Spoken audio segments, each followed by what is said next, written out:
AIMA works as an overall India-wide organization for management. It has for long supported, promoted, and nurtured the management movement. And it's also reached overseas to try and connect the world with India as well.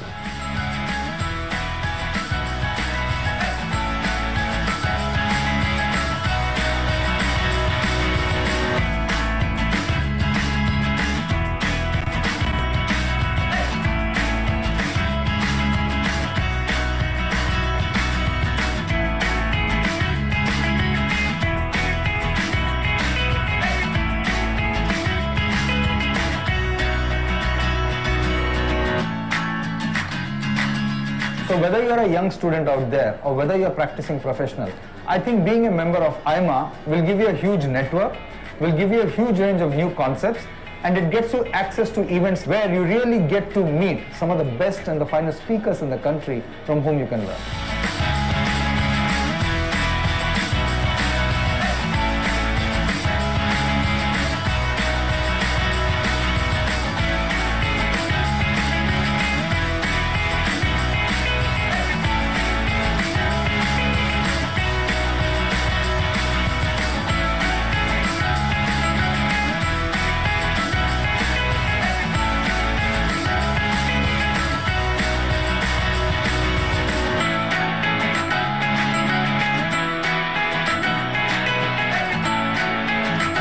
You know, every manager needs to be updated in terms of the latest techniques, the latest thinking, the latest direction. You update yourself in various aspects of disciplines where one is involved in.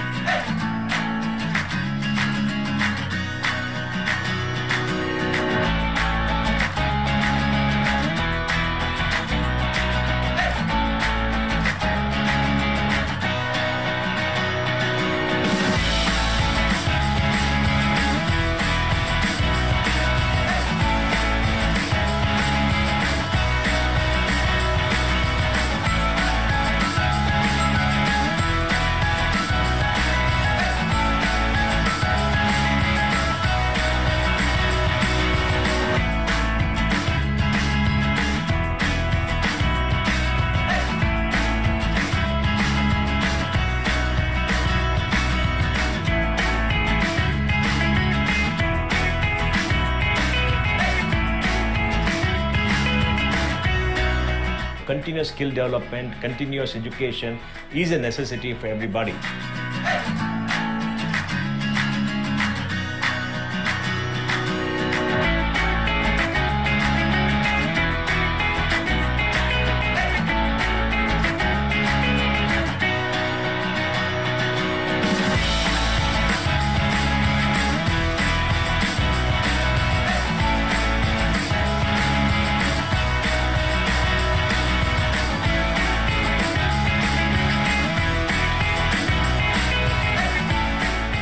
AIMA has been known for its testing services. For instance, the management aptitude test, which is very popular, of late catering to admissions and also to recruitment services.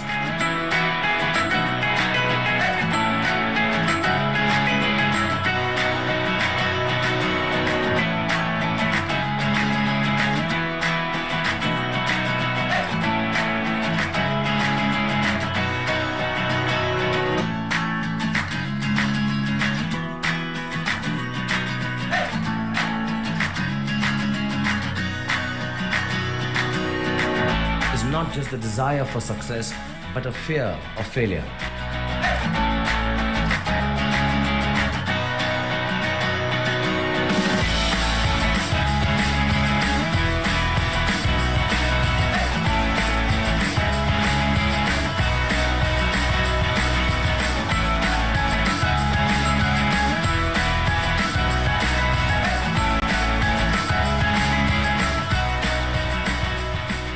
AIMA is an institution that all of us are proud of. We are proud of its legacy, and we are proud of the role that AIMA plays in society.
AIMA works as an overall India-wide organization for management.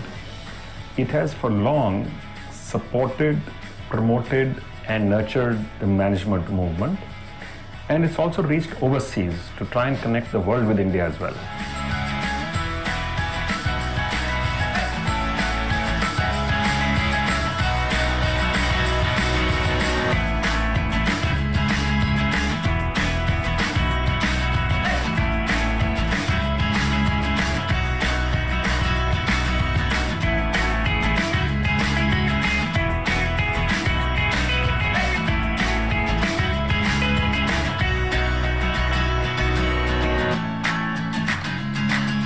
So whether you're a young student out there or whether you're a practicing professional, I think being a member of AIMA will give you a huge network, will give you a huge range of new concepts, and it gets you access to events where you really get to meet some of the best and the finest speakers in the country from whom you can learn.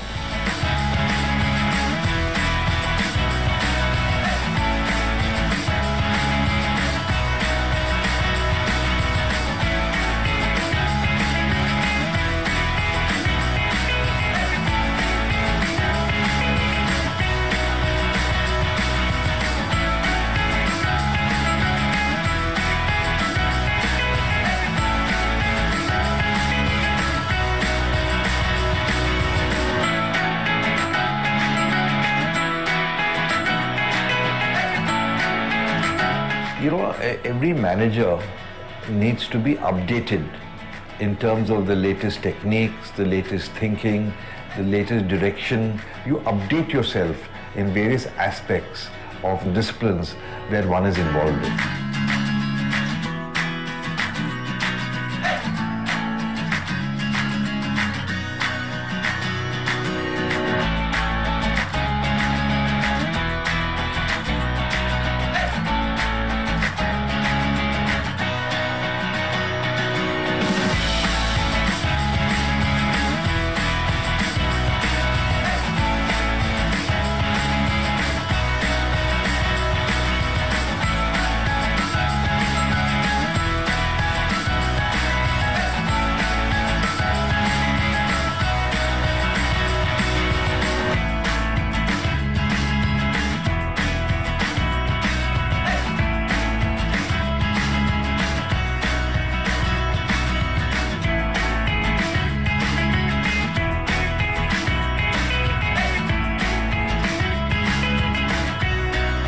Continuous skill development, continuous education is a necessity for everybody.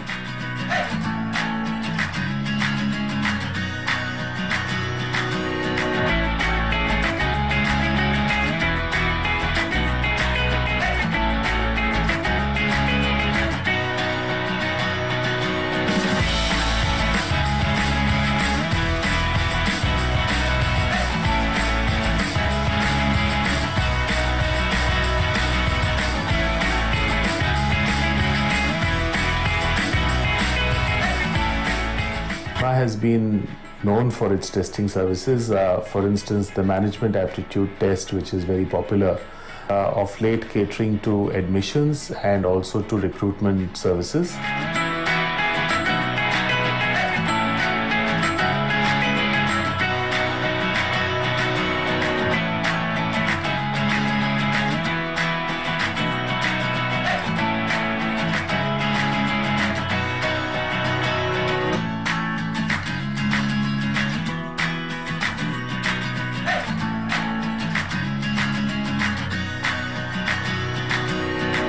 is not just the desire for success, but a fear of failure.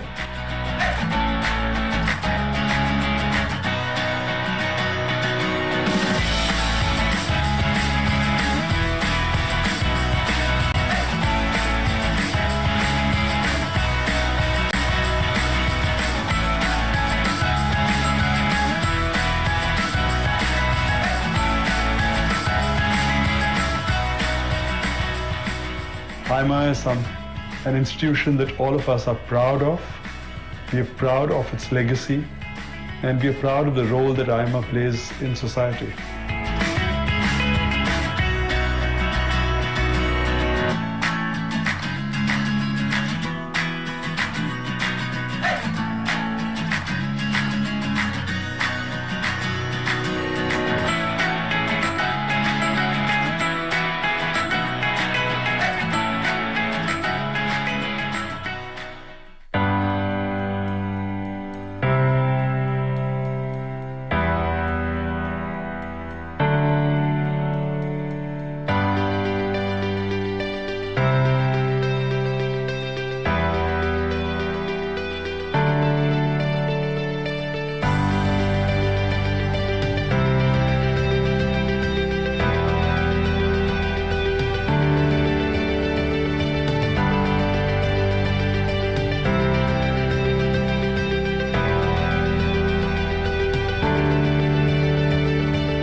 AIMA works as an overall India-wide organization for management. It has for long supported, promoted, and nurtured the management movement. And it's also reached overseas to try and connect the world with India as well.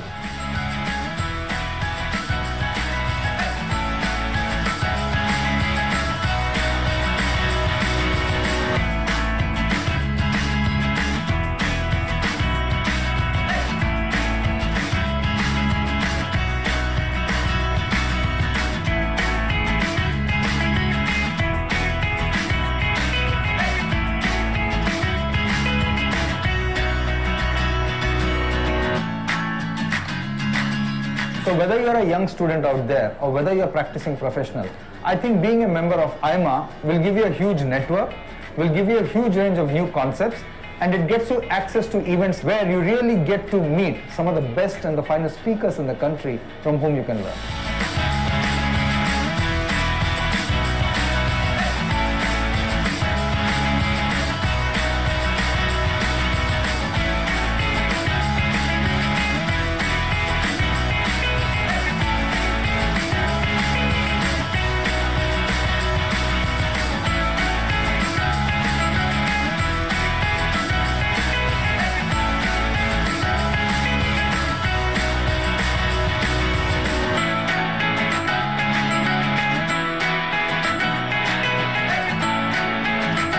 You know, every manager needs to be updated in terms of the latest techniques, the latest thinking, the latest direction. You update yourself in various aspects of disciplines where one is involved in.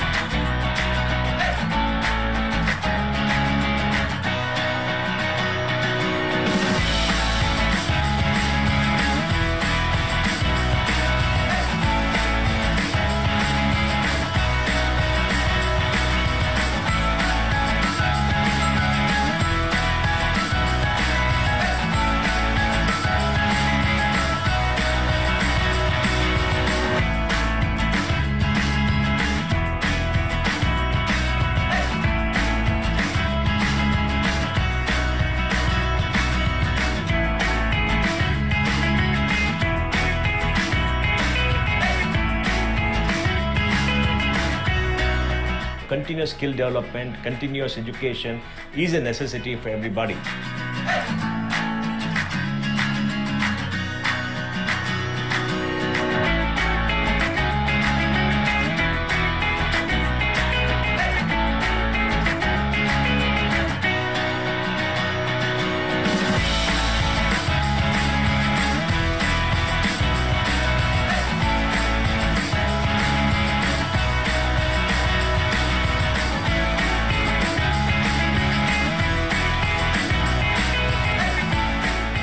AIMA has been known for its testing services. For instance, the management aptitude test, which is very popular, of late catering to admissions and also to recruitment services.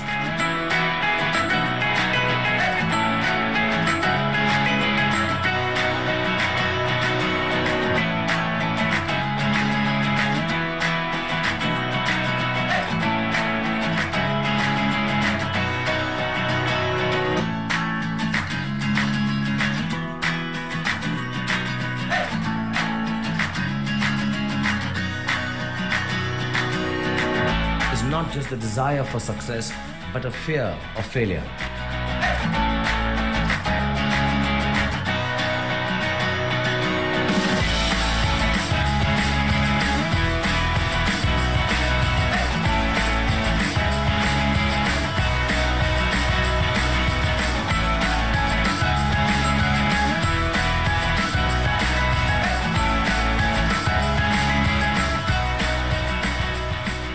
AIMA is an institution that all of us are proud of. We are proud of its legacy, and we are proud of the role that AIMA plays in society.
AIMA works as an overall India-wide organization for management. It has for long supported, promoted, and nurtured the management movement. And it's also reached overseas to try and connect the world with India as well.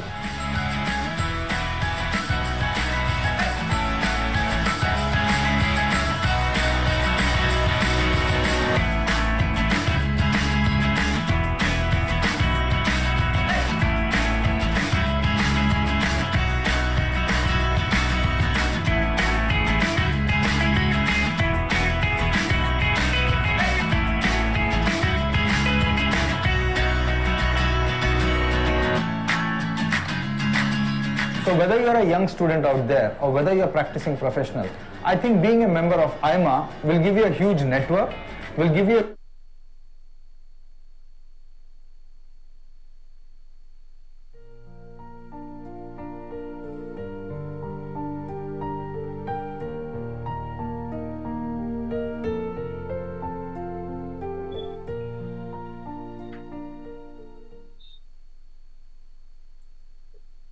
Should I start?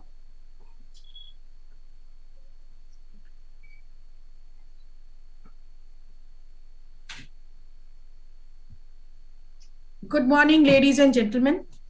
We welcome you all to the 6th edition of Regional Management Conclave. As part of AIMA's Diamond Jubilee celebration in 2017, we took up a key initiative to organize Regional Management Conclave jointly with our local management associations across the country. It was decided to institutionalize this event and rotate it across the country. And since inception in 2017, it has been very well received in all our editions held at Chennai, Kolkata, Guwahati, Kochi, and Mumbai. Given the pandemic, we are organizing this event online, and this has been organized in collaboration with Hyderabad Management Association. I'm pleased to share with you all that we had an overwhelming response for the conclave today. The theme of the conclave is the same theme that we are following for AIMA, that is transformation for continuity. And as we start the event, I take this opportunity to make a special thanks to all our sponsors, Ma Hospital Private Limited, our silver sponsor, Seedworks International, our academic sponsor, and Mahati, our technical partner. Ladies and gentlemen, please join me to welcome all the dignitaries on the dais. I have the pleasure of having with us Mr. Harshpati Singhania, President, All India Management Association, Director, JK Organization, and Vice Chairman and Managing Director, JK Papers. Ms. Rekha Sethi, Director General, AIMA. Mr. Sanjay Kapoor, President, Hyderabad Management Association. Dr. A.R. Aresri, Convener, AIMA HMA Regional Management Conclave, Hyderabad Management Association.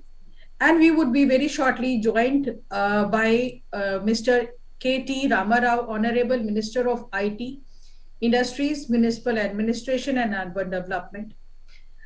Please give a good round of applause to all the dignitaries to join on the dais.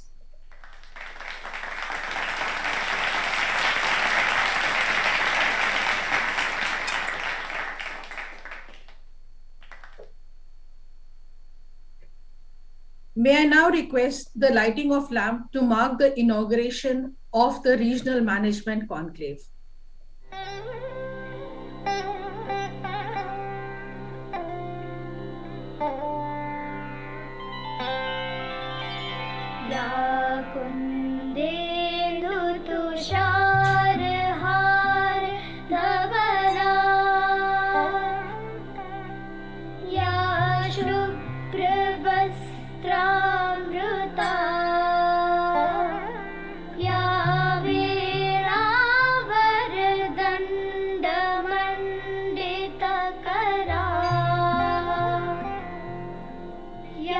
Shwe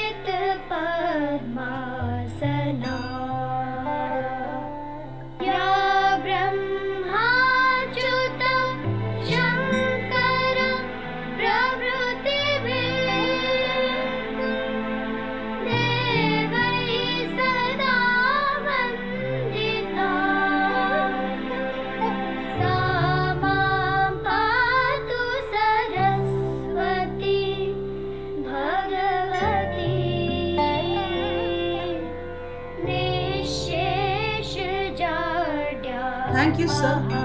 Thank you, ma'am.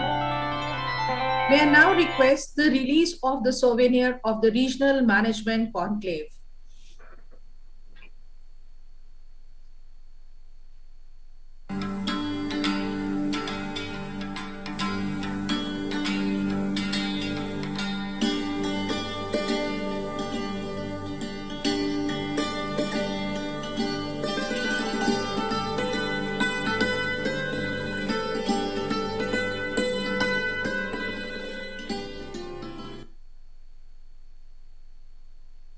Thank you.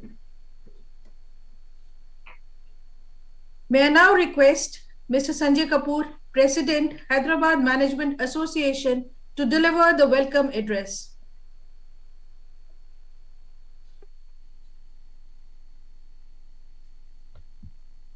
You are muted, sir.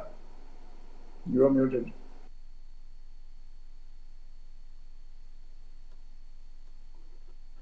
Thank you, Anujaji. Good morning, ladies and gentlemen. On behalf of All India Management Association and Hyderabad Management Association, I'm immensely privileged to welcome Shri K.T. Ramarao, our dynamic and honorable Minister of IT Industries, Municipal Administration and Urban Development for State of Telangana, who will be joining us very shortly.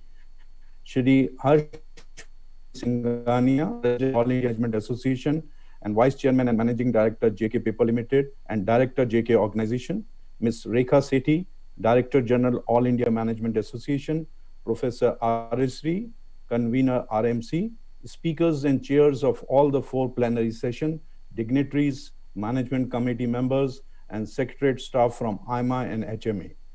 The Regional Management Conclave Transformation for Continuity has been aptly chosen, keeping in mind the phenomenal changes that the world has undergone due to pandemic. Today will be a learning and knowledge sharing session on the transformation expected and required for continuity for the management fraternity. In the words of Peter Drucker, doing the right thing is more important than doing what is right. The greatest danger in times of turbulence is not the turbulence, but to act with yesterday's logic. Results are gained by exploiting opportunities and not by only solving problems.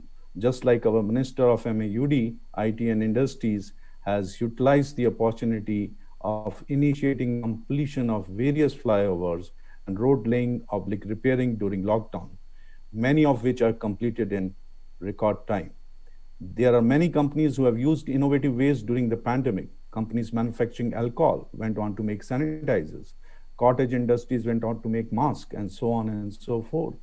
There is no end to the innovation which can be done if you look at the challenges as opportunities which come your way. I have given examples of the usage of opportunities during this crisis, but now that we are slowly returning to normalcy, we need to discuss the way forward, strategize, plan, and we must unlearn to learn new things. At Hyderabad Management Association, we too, like many others, learn to move on to the virtual platform, communicate digitally, use social media extensively, and operate on virtual platforms. While it may have its pros and cons, but one thing is sure, that our productivity increased and we became more result-oriented, which is one of the bases of management. We initiated an industry readiness certification program, a bridge between the campus and work environment, with resource persons from B schools and CXOs of Fortune 500 companies. This 42 hours weekend program, a huge success among the management students of Telangana and Andhra Pradesh. We have given impetus to the Women and Youth Management Program this year. Both are required to tap the potential for the growth of the nation. The specific committees were created for focused approach. Change is eternal. Change's thought process and action is needed to keep up with the times. However famous or active one is in life, if we do not change to the changing environment, we slowly lose our routine and become obscure. Remember that the most important thing in communication is listening and hearing what isn't said. If we can implement it in our lives, we will be the reason for transformation itself and a living example for others. The relevant question is not simply what we shall do tomorrow, but rather what we shall do today in order to get ready for tomorrow. We are sure that each of you present for this conclave will have many a takeaway for your families and professions. We should accept the fact that learning is a lifelong process of keeping abreast of change, and the most pressing task is to press this upon people. Thank you, and I have a great learning session. Thank you, Sanjay sir, for a warm welcome address. May I now request Ms. Rekha Sethi, Director General, AIMA, to address and introduce the session and the speakers for the inaugural session. Thank you, ma'am. Good morning, ladies and gentlemen. Mr. Harshpati Singhania, Mr. Sanjay Kapoor, Dr. Arya Shri, ladies and gentlemen, it is a pleasure to be with you here today, and congratulations to the Hyderabad Management Association for organizing this conclave at a very pertinent time. Mr. Singhania, always a pleasure to have you join us on the AIMA platform, and thank you for agreeing to deliver the keynote address today. As the head of a large and diversified industrial organization, you are quite familiar with the important economic issues, and your leadership has been paramount in putting this conclave together. It is great that you could join us today. Mr. Sanjay Kapoor, my compliments on your initiative to host this virtual conclave and for helping us put together an excellent program. My compliments also to Mr. Dr. Arya Shri and the other office bearers of HMA, Ms. Kavita Rajesh, Mr. V. Ramachandar, Mr. S. V. Krishna Prasad, and Mr. K. Chandrasekhar. HMA has had a long association with AIMA and has been affiliated to AIMA since 1964. It has been an important partner of AIMA in spreading the latest and best management know-how in this region. HMA is among the leading LMAs when it comes to adoption of digital technologies, and this online regional conclave has been made possible by HMA's technological orientation. AIMA is pleased to have HMA as a frontline partner in its efforts to build the nation's management capacity. Ladies and gentlemen, this regional management conclave is a great addition to the series of conclaves that AIMA holds in major economic centers across the country in partnership with prominent local management associations. The regional management conclaves provide a platform for the regional management leaders to come together and interact with distinguished policymakers, exceptional CEOs, and outstanding experts. We have an array of special speakers in this conclave today who will help us appreciate the urgent economic, business, and technology issues that we face and show us the way forward. The focus of this conclave is on transformation for continuity. The combination of COVID and economic shocks have left us no choice but to change the way we see the world, think about it, and the way we do business. Transformation has become fundamental to business continuity as the present has become as uncertain as the future. However, this crisis has been an opportunity to become more innovative, efficient, and productive. The sudden and total stoppage of life and economy forced everyone to go online and reconfigure business processes to continue even when people could not move or meet freely. The adoption of digital technologies has never been faster than in 2020, and this trend will only intensify during 2021 as organizations will formalize emergency measures and adopt tech-enabled routines. AIMA has undergone a radical transformation during the past year. It has become a completely digital organization in order to continue its operations and fulfill its obligation to all its stakeholders. AIMA has reinvented its conferences and development programs by digitizing them all. AIMA has created a new platform for interacting with national and global leaders called Leaders Speak, and so far we have done 38 sessions with ministers, CEOs, scientists, economists, military generals, technology innovators, healthcare experts, and many more. We've also created the Business Unusual series of programs for corporate executives, where they learn from experts about dealing with various business challenges caused by the ongoing crisis and capitalizing on the new opportunities created by this crisis. These programs have proved extremely popular with top business leaders, policymakers, executives, and students, and we intend to continue with these programs in the digital mode, even when life comes back to normal. AIMA has also taken its education and testing activities online, including pioneering the first of its kind remote proctored admission and recruitment test interviews in India. Maybe this transformation would have happened anyway, but definitely not so soon or so fast. We have perhaps saved at least 5 years thanks to the pandemic, and have become a completely digital organization. This transformation has allowed AIMA to not just remain available to its members all through the COVID crisis, but it has also enabled AIMA to continue growing its activities. In fact, AIMA has done much more during COVID than it would have done in the normal course. The key to navigating a crisis is to be agile and continuously reinvent oneself to catch the opportunities and avoid hazards. Business continuity is going to be a persistent challenge in the future, as sudden disruption could come from many diverse sources. New viruses, technology shift, political and economic upheavals, and other sources that we cannot identify right now. The biggest lesson of the COVID crisis has been that one has to be equipped for many different scenarios. This conclave is an excellent opportunity to learn from the best and improve one's understanding of the key management issues and possible strategies. I'm confident that everybody will enjoy the many discussions through the day. With these words, I'd like to thank you all once again for joining us and wish you a good day ahead. Thank you. Thank you, ma'am, for a very enlightening address. May I now request Mr. Harshpati Singhania, President, AIMA, to deliver the keynote address. Thank you very much.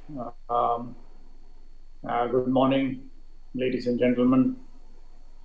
Mr. Sanjay Kapoor, President, Hyderabad Management Association. Mr. A.R. Aryasri, Convener of this conference. Ms. Rekha Sethi, Director General of India Management Association, all gathered delegates, dignitaries, ladies and gentlemen. It's a pleasure to be with you this morning, even if it is virtually. Mr. Kapoor, congratulations to you and your colleagues at HMA for organizing an excellent regional management conclave. HMA is one of the leading affiliates of AIMA, and I compliment the association for providing outstanding leadership to management development in and around Hyderabad. I was carefully listening to all the activities outlined by you that has been carried out by the association despite the pandemic. And your example of putting forward that even though we had the lockdown, opportunities were not wasted by the state. And in the same manner, HMA also carried out all these activities. Well, ladies and gentlemen, the theme of this conclave is quite pertinent to these volatile and uncertain times. We have just been through the most disruptive year in living memory, and we are not out of the woods as yet. The COVID pandemic still remains a problem, and therefore the economy will take a while to regain its pre-COVID level of health. However, there are reasons to be optimistic during 2021. A number of COVID vaccines have been developed with good effectiveness, and the process of vaccination has begun all over the world, including India, where the government has allocated about 35,000 crore in the budget for this vaccination program. The geopolitical and global business environment will hopefully now settle down, as both people and businesses are better adapted now and thus less apprehensive than what they were last year. At home, the supply chains are stabilizing, and hopefully the government's announcements in the budget will act to stimulate demand to get the economy going. Still, we cannot assume the end of uncertainty and go back to our old ways. We have to prepare to survive and thrive under any condition in the future. 2020 has been a year of harsh lessons for everyone. And the economic and health crisis created by the coronavirus has changed management perspective and priorities. Transformation is no longer a plan for the future. Previously unimagined future is already here. And transformation is a clear and present necessity. The sudden and prolonged disruptions because of lockdowns and restrictions on movement and crowding have brought home the importance of being prepared for near total stop in business and life routines. The impact of this event has made everyone realize that one cannot count on long-term stability to make business plans or strategies. Extreme agility and continuous transformation have become necessary for maintaining continuity in both life and business. The new paradigm of continuity is about living with disruption and not just prevention of disruption or recovery from disruption. Measures have to be taken by business leaders to ensure that if the critical assets, processes, and people are not put out of operation if conditions change suddenly. The customers must be assured of mission-critical products and services, and the supply chain must be infused with resilience.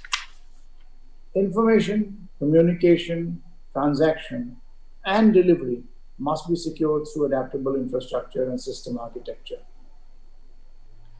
The strategy of continuity with transformation would involve a judicious mix of physical and digital processes and a fundamental shift in the attitude towards skills. Technology proficiency of all is central to the new paradigm, and specialization has to be expanded for versatility. Instant repurposing of resources and emergency innovation capability have to be embedded into the organization. The continuity strategies have to also factor in regulatory caprice and consumer behavioral shifts. Being able to shift shifts to fit shifting landscapes has become essential for success and longevity of business organizations. Transformation for continuity has to be a key priority now. The transformation agenda also has to focus on health of both the people and the environment. The pandemic is a strong reminder for everyone that the world is one unit. Every nation is interlinked and interdependent, and nature does not discriminate between nations on the basis of identity, ideology, or economic status. The entire world has to collaborate in adoption of technologies that allow economic growth without contaminating air, water, food, and tranquility. One positive outcome of the lockdowns has been the availability of clean air and water, a reduction in noise, and a revival of flora and fauna. Having experienced what it feels like to have a clean, quiet, and healthy environment, people are more willing to adopt clean technologies now. Business leaders have to get ready to switch to renewable energy and electric mobility. The movement against climate change is gaining momentum, and businesses have to comply with stricter, even variable laws and regulations in local and international markets. This is another crucial area of transformation. Rethinking the way we organize work, workplace, and workforce is also important for achieving continuity through transformation. The last year has convinced everyone that location and surveillance are not prerequisites of productivity and collaboration. In fact, organizations have enjoyed a big jump in productivity because of remote work. Greater emphasis on outcomes rather than the rituals of work and workplace have allowed organizations to eliminate waste and optimize resources. Now, as healthcare measures allow more people to return to offices, business leaders have to blend on-site and remote work for the best outcomes. Transformation of work, roles, and workplace will be a key driver of business continuity in the future. Once again, I'd like to appreciate the outstanding work being done by HMA to help enterprises in Telangana to adapt to change. And I congratulate HMA and the state leadership for its great contribution to the health of the people and the organizations in the state. It has been a pleasure today, ladies and gentlemen, to share some of my thoughts with you, and I am confident that all participants in this conclave will enjoy the discussions that will happen throughout the day. Thank you very much. Thank you, sir. Can we have a round of applause for all the dignitaries here?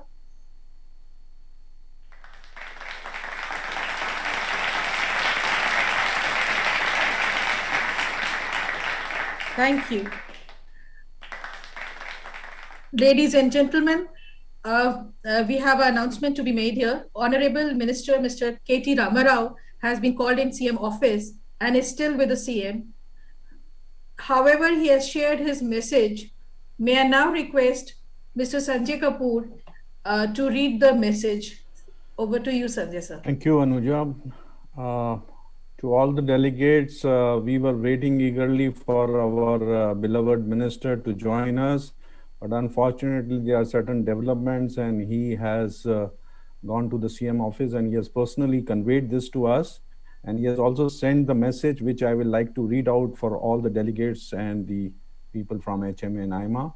He says that my best wishes and congratulations to the All India Management and Hyderabad Management Association on the occasion of this joint regional management conclave being held on theme transformation for continuity.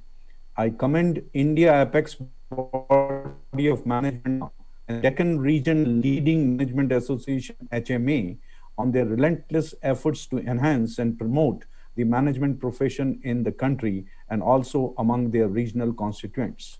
According to the management guru Peter Drucker, management is the dynamic, life-giving element in every organization.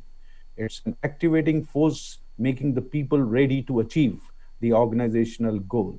The importance of management for an organization is beautifully paraphrased as anything minus management is nothing.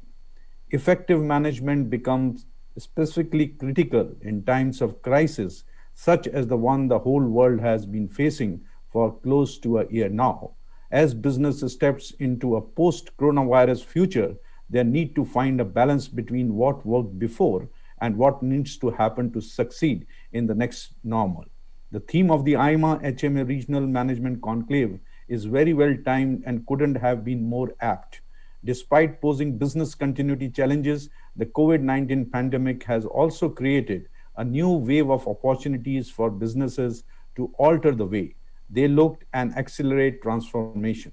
It has now become essential for business leaders and management executives to reevaluate and reorient their business strategies as they plan for the uncertain times ahead.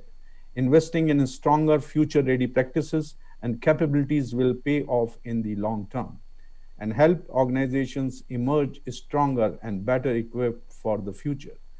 I'm confident that the discussions held at the AIMA HMA Regional Conclave will help Indian business enterprises, institutions, and entrepreneurs innovate faster and become more agile. It will help guide forward-looking companies to take necessary steps towards completely reimagining their business functions while evolving and adapting as per the new normal.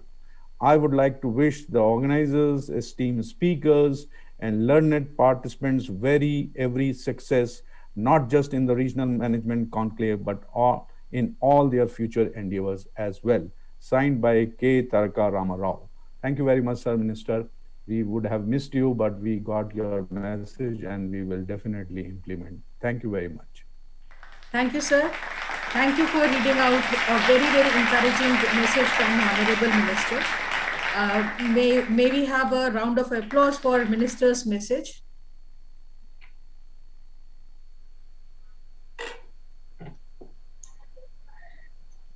Thank you.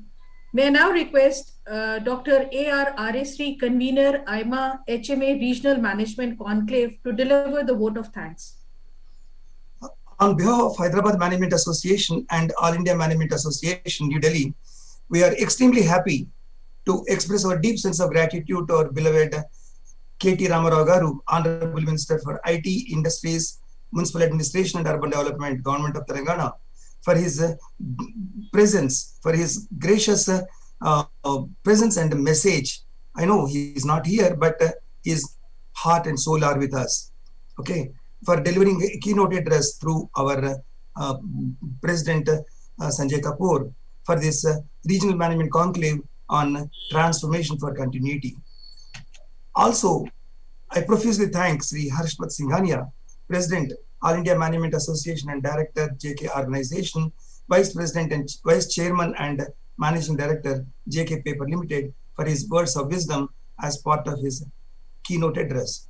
Madam Rekha Sethi, thank you very much for sparing all your AIMA team for making this regional management conclave a grand reality. I thank all my management committee members and all those who directly and indirectly worked very hard, relentlessly for this regional management conclave. Thank you.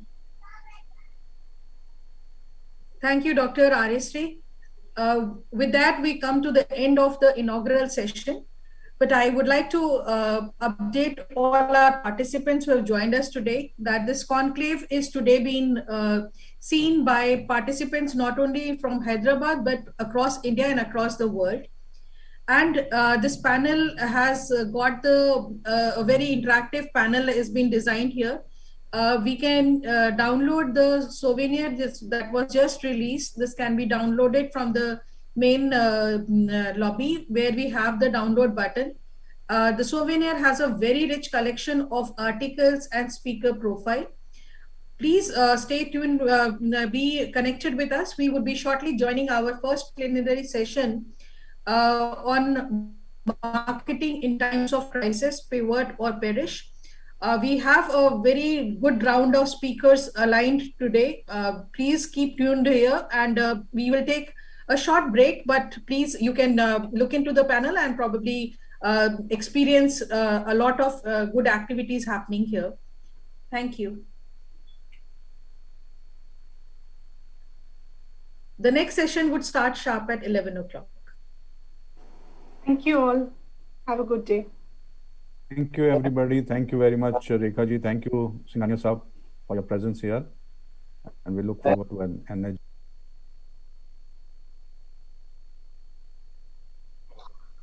Yeah, thank you. Ladies and gentlemen, welcome to the first plenary session of the day. We are very sorry for the technical glitch that we had and a little late start that we are doing today. But nevertheless, this session is going to be a real interesting session. This plenary session is on marketing in times of crisis, pivot or perish. And we have the pleasure of having with us Mr. D. Shiv Kumar, Executive President, Aditya Birla Management Corporation Private Limited, and past President, All India Management Association as the speaker. And joining him is Mr. Parakal Prabhakar, Managing Director, Right Folio, as the session chair. Can we have a round of applause for these dignitaries?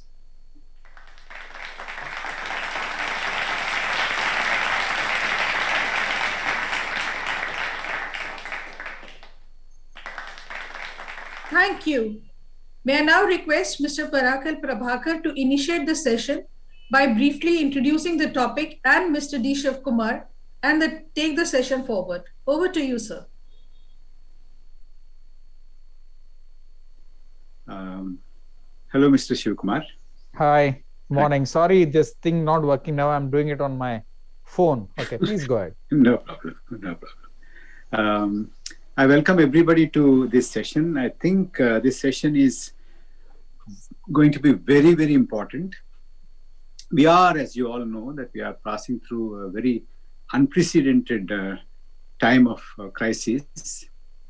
Even before the COVID-19 struck us, we were not doing very well. We all know that the rural credit offtake was quite low.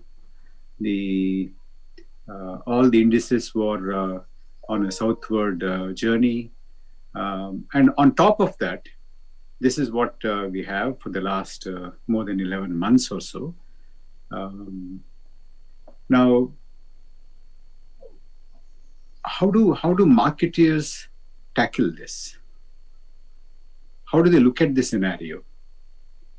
And these are the questions. The situation has transformed everything that we've been doing.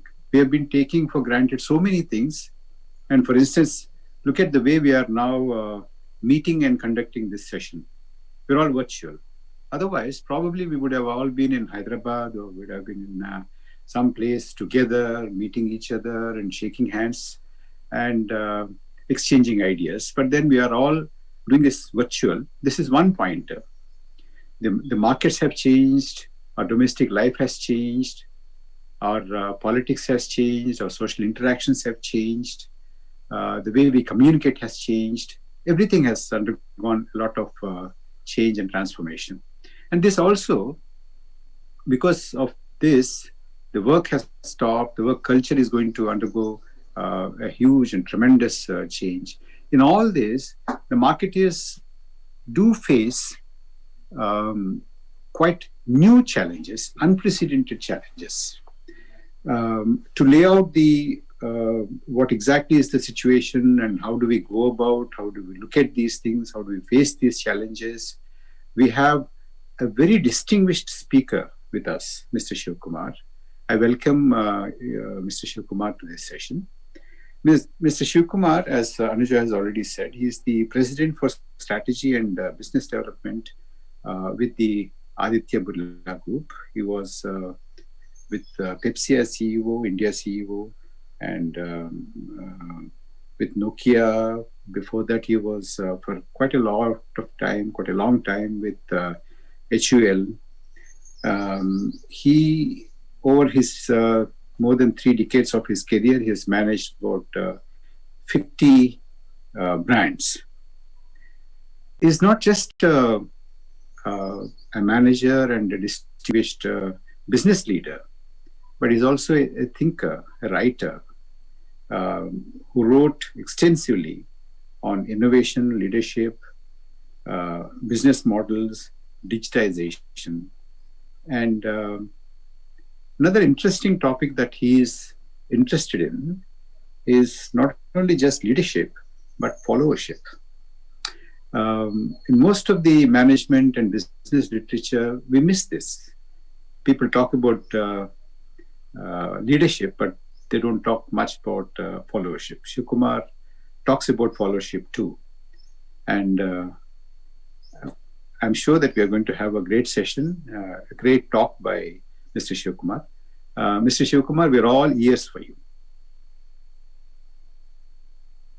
Yeah, hi.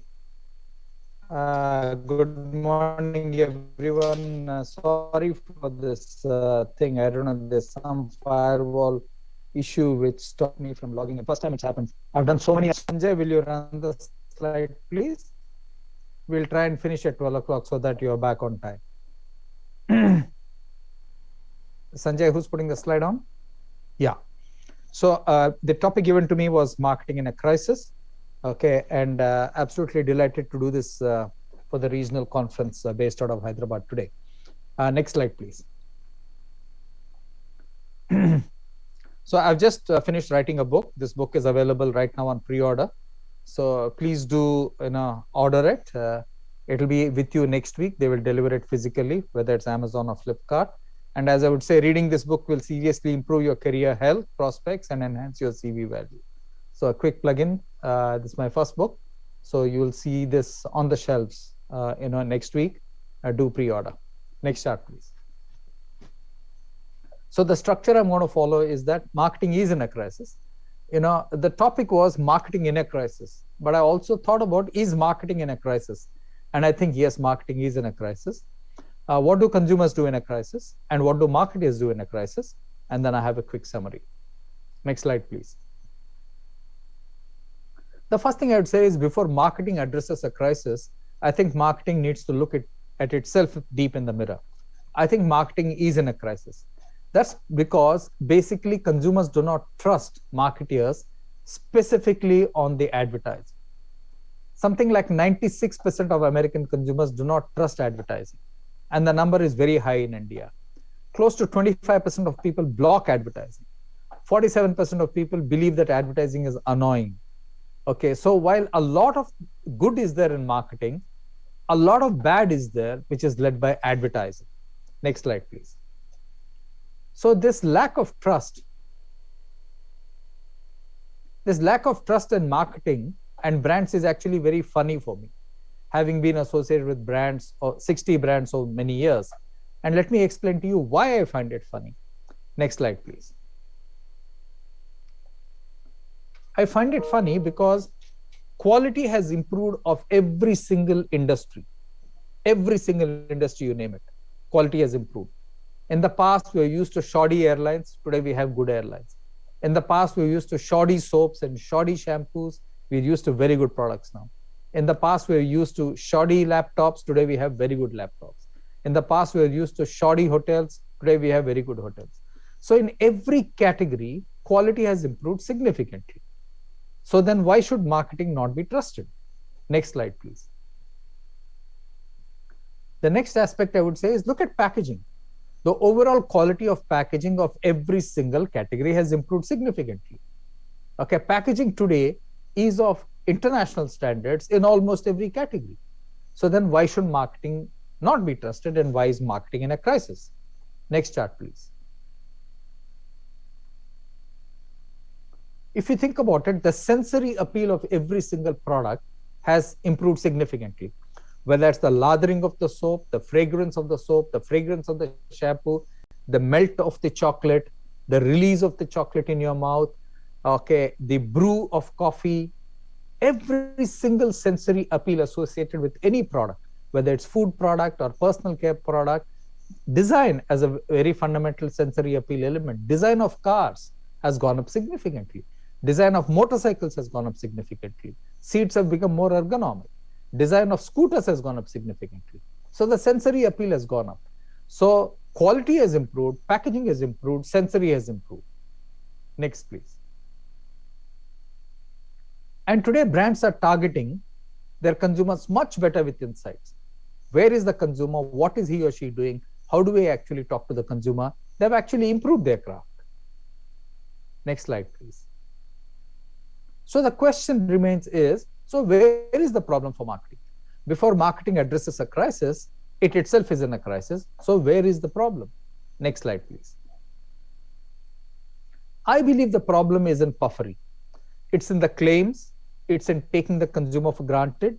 It's not being respectful enough about the consumer. That is where marketing is failing. So before marketing addresses a crisis, it needs to address itself to say, we need to self-regulate. We need to ensure that we're telling truth to the consumer, and we're doing it in the most honest way. Till marketing gets its act right, it's unlikely that it will resolve any of the issues which arise because of a crisis. Next slide, please. Here's the funny part. Having been in marketing, having led marketing, having been a CEO and seeing it, etc., marketers don't lie on purpose. They don't lie deliberately. They're just economical with the truth. They're not telling you the full truth in many a case. And that's why consumers say, hey, you know what? You're only telling me one part of the story. I'm not sure about the other parts of the story. Okay, this is one thing which marketers need to really think about. Next, please. Now let's get on to the crisis at hand, which is COVID. And the introductory remarks were very profound and very correct. So what has COVID done to consumers? Next slide, please. If you look at what COVID has done to consumers, it has made people sit at home for periods of time. I don't know if you saw the Australian Open yesterday. Two of the top seeded players were in lockdown for the last 10 months, and they were gasping for air, and both of them lost their tennis matches. Because being confined in a house without proper exercise, without proper oxygen, etc., they just couldn't match the heat of Australia when they were playing their match. So it made people sit at home. However, on the other hand, it made people value work and the employer. Before the pandemic, everybody would say, what is this? Work-life balance. Am I being paid well? Is my salary good enough? All kinds of things. After the pandemic, I think most people have understood that they need to value their employer and then need to value the work they have. Third, it has made people worried about job security.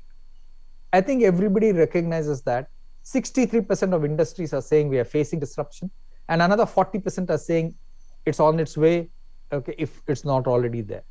Okay, so people are very worried about job security. And it has made people worry about debt. A lot of Indians have EMIs. They have a lot of debt to pay. If the income stream or the cash flow is not there, then they have to worry about debt. And finally, it has made people worry about health and safety of the family. So for example, in our office in Aditya Birla Group, in the head office, we have made it voluntary for people to come to work. The office has about 620 seats. On a very good day, we get 240 people. On a bad day, we get 100 people because it's purely voluntary. So when I ask people, why are you not coming to work? People say, "Shiv, we have young kids at home, so we don't want to risk it. We have aged parents at home, we don't want to risk it.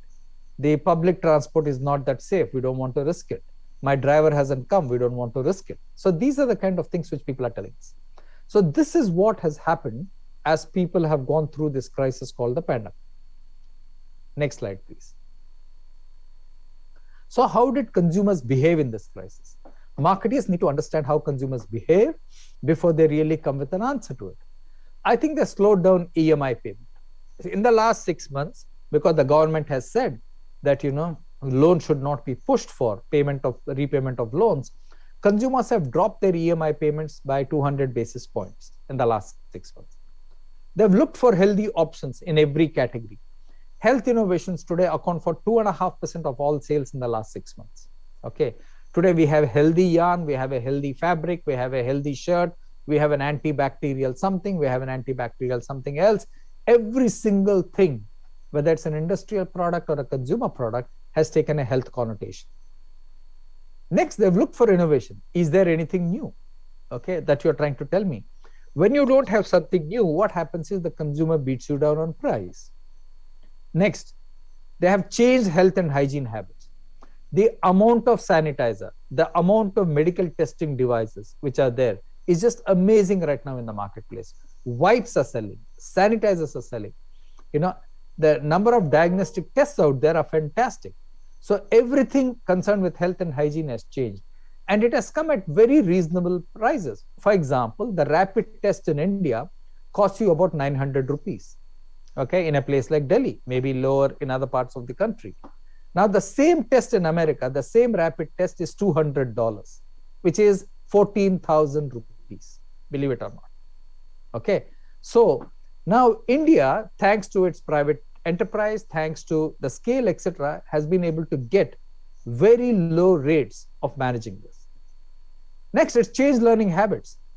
The number of courses which have gone online free, people are now logging on more. More and more companies are having seminars like this for people to learn from other companies. So learning and development has gone through a steep curve as the result of this. And finally, it has changed payment habits. Today, people are extremely comfortable paying via the phone. UPI, which is the gateway, has close to 10 crore transactions every month now. It's that high, very, very high. So consumers have changed their behavior. They've dropped their EMI payment. They look for healthy options. They're looking for innovation. They've changed their health and hygiene habits. They've changed their learning habits, and they've changed their payment habits. Next slide, please. So have marketers responded to this crisis? I believe some marketers have responded, but many have continued the same old way. Many have said, yeah, this is a passing phase, let us move on, etc. I think that's a lose-lose situation, and people, those brands and those companies are going to get hammered. For example, if you look at globally, the brands which have done extremely well in fashion is a brand called American Eagle. The reason it has done exceedingly well is because it had an online global presence even before the pandemic started. Every single fashion retailer who was only physical led has collapsed, and many of them have just gone out of business.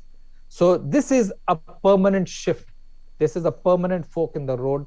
It is not going to go back. People will learn more digitally. People will pay more digitally. People will buy more digitally. If you look at the FMCG category in the metros today, 12% of e-commerce sales is FMCG. Overall, FMCG across the country is a little under 4%. It's a fundamental shift. Consumers are now more comfortable buying online than they were ever before. Next slide, please. So, what works in a crisis? And what should marketers do? That's what I would say. What works in a crisis is overemphasis on value via quality. That's extremely important. In a crisis, people look for improved value, improved quality, improved perception, okay, consumer voice, whatever can deliver improved value, they will definitely pick that up. Okay, so you really have to, rethink the value you deliver to consumers. Second is emphasis on treat. in the depression of 1929, one of the things people found was that chocolate sold a lot, lipstick sold a lot. So when people go through a tough patch, they want to treat themselves to something. So in your category, in your business, is there an equivalent of a treat where the consumer says, you know what, despite the tough situation, I need to treat myself to something which is valuable, and can I do that? Okay, so that's the second one. Third is emphasis on innovation. What is innovation? Very simply put, innovation is simply something unique and something novel, something of unique value and something novel. That unique value can come if you drop price. But if you drop price without correcting quality, without improving something, then that's a mug's game. You should never drop price if you're not the lowest cost producer. So it's absolutely important that you alter value. Next, go back to the previous chart, please. Yeah, value into quality, into novelty is what innovation is about. So that value comes by improving the product quality, improving the perception. In every single company, in every single category, whether it's B2B, B2C, etc., there is a measurement of quality and there's a perception of quality. And I would request you that many a time marketers forget that both are important. You cannot flog a bad quality product with good advertising. Equally, if you have a good product and you do not build the perception, you cannot still flog it. So you need innovation. In a crisis, when you have innovation, you alter the reference benchmark, and hence consumers say, okay, I'm willing to pay more for this innovation. Otherwise, what they will do is, and what the industry does is, whatever you have right now, the table will drop dramatically in terms of price, which is what we are seeing right now. Next is emphasis on payment options. E-commerce is a very good example. If you look at the e-commerce option, look at the number of payment options that they have today. They give you EMI, they give you this, they give you that, all kinds of payment options are available. And I think in a place like this, in a crisis like this, you really need to think about it, especially high value items. For example, buying apartments. Today, if you look at buying apartments, the number of payment options are very different. Buying high value items like gold and diamonds. Again, look at the number of payment options. They're completely changed. Today, nobody is charging you, making charges anymore in gold and jewelry. It's completely gone. So, and cars is another good example where the payment options have completely shifted. Okay, so you need to rethink payment options in a crisis like this. I think you need to be very sensitive to what the consumer is going through. If you are able to empathize with him, you are able to show that sensitiveness, I think consumers will give you more cachet. Next, I think you need to build a lot more genuine content. I think there's a plethora of content today. There's just too much content right now, going on. Today, in the year 2000, in 1 month, we generate more data than we have generated in the whole of the year 2000. Okay, 20 years later. And content, even if you look at content today, you take Twitter as an example. Most of the content, 80% of the content on Twitter is either audio or visual. So the future of a lot of marketing is going to be audio, visual, vernacular. Okay, video. So audio, visual, vernacular, video. That is how you need to think about a crisis like this and really look at genuine content. Next is consumers tend to trust, as I started by saying, they're not trusting brands and advertising, they're trusting other consumers more. So if you have content which is generated by other consumers who are speaking on your behalf and who are telling the world what a great product or what a great service you have, then that's fantastic. So 74% of consumers today talk about service being very, very important. If you are in a category where service is critical, over deliver on that. In a crisis like this, people will give you more marks for that. Next, once you have your genuine consumers, please ensure that you actually get them to post on your behalf. Okay. If consumers are saying something is good about your product, retweet it, repost it, bring consumer attention back to it. Something like 31% of women, okay, buy products which their colleagues and friends like on Facebook about a product or a service. So get genuine consumer commentary, genuine consumers to come and talk about your product category, and that's the way you can take this forward. Next slide, please. In summary, I've finished, I think, in 25 minutes. I would say before we talk of addressing the issues in a crisis via marketing. What should marketing do in a crisis? I personally believe marketing itself is in a crisis. I pointed out to you why marketing is in a crisis. I started by saying that marketing is in a crisis. That's because most consumers do not trust advertising. They believe advertising is an act of puffery.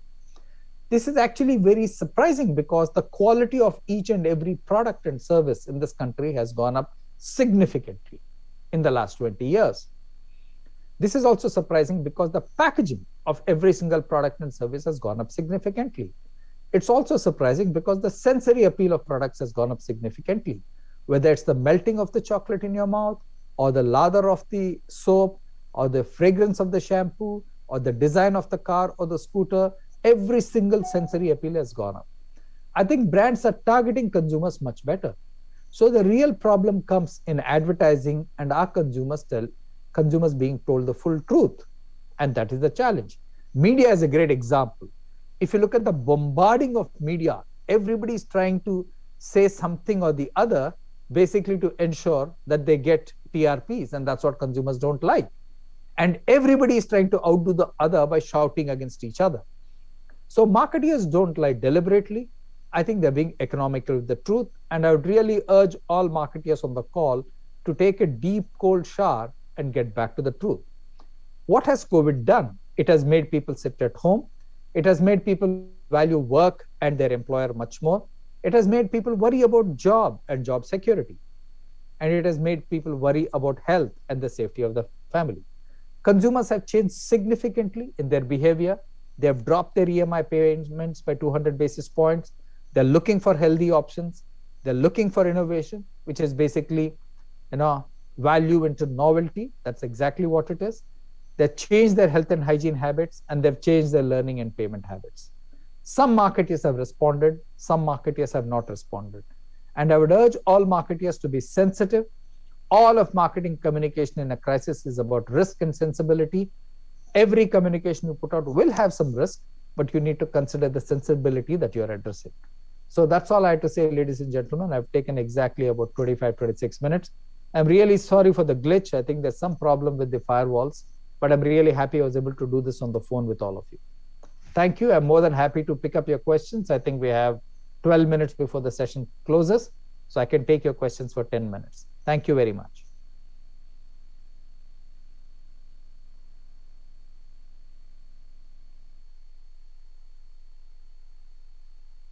Prabhakar sir, please unmute yourself.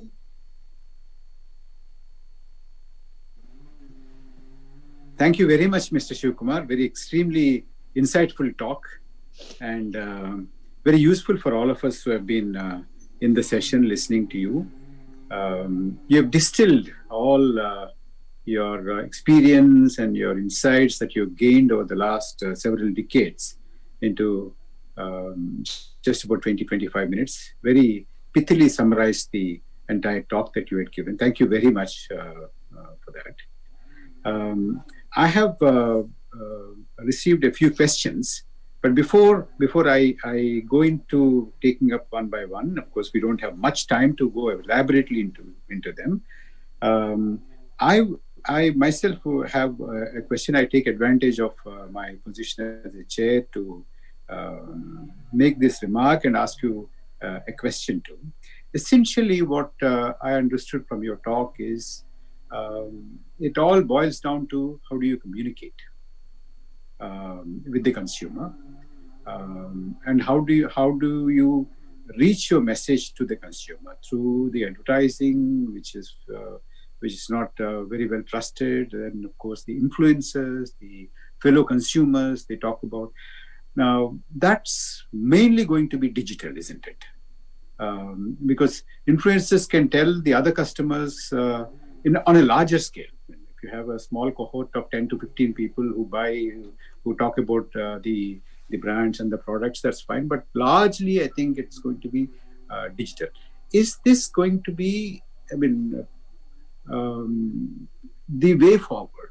Is digitization, digital communication, digital way of looking at things, not so much of the traditional media, not the television, not the newspapers, etc. Marketing, communication, influencing. Is this going to be the way in future? Yeah, so I think it's just not about communication alone. Communication is one part of it. I think, see, everybody, their product has to meet a particular standard and quality which they promise. That's the first one.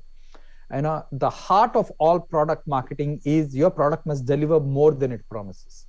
So in the 90s, Nirma delivered more than it promised. That's why it worked very well. Okay, for the time that Indigo was extremely successful, it delivered more than its promise. So every time a product delivers more than it promises, it does well. And I think communication is just one aspect of it. It's important in some industries, not so important in some industries. And today, digital is very, very important because in the past, we looked to journalists to give us advice. We look to experts to give us advice, etc., or commentary or truth about a product. Today, we trust our own friends and our colleagues to tell us whether a product or a service is good or bad. Okay, so we tend to trust people like us as opposed to trusting brands and leaders. And that's why the digital commentary is very good. Your digital online reputation management needs to be good, etc. You need to do good for society. There are a host of factors which come in when you think of the consumer and the way he or she looks at you today. Thank you.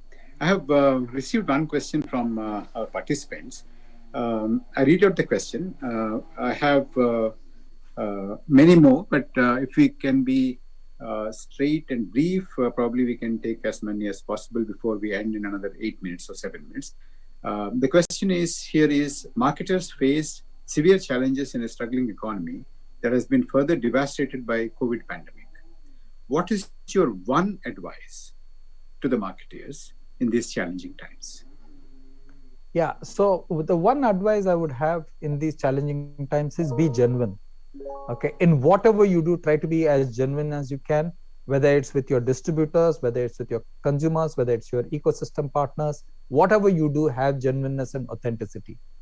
If you can do that, I think you'll be fine. Great, thank you. What, according to you, are the new opportunities that have opened up for brands because of rapid digitalization?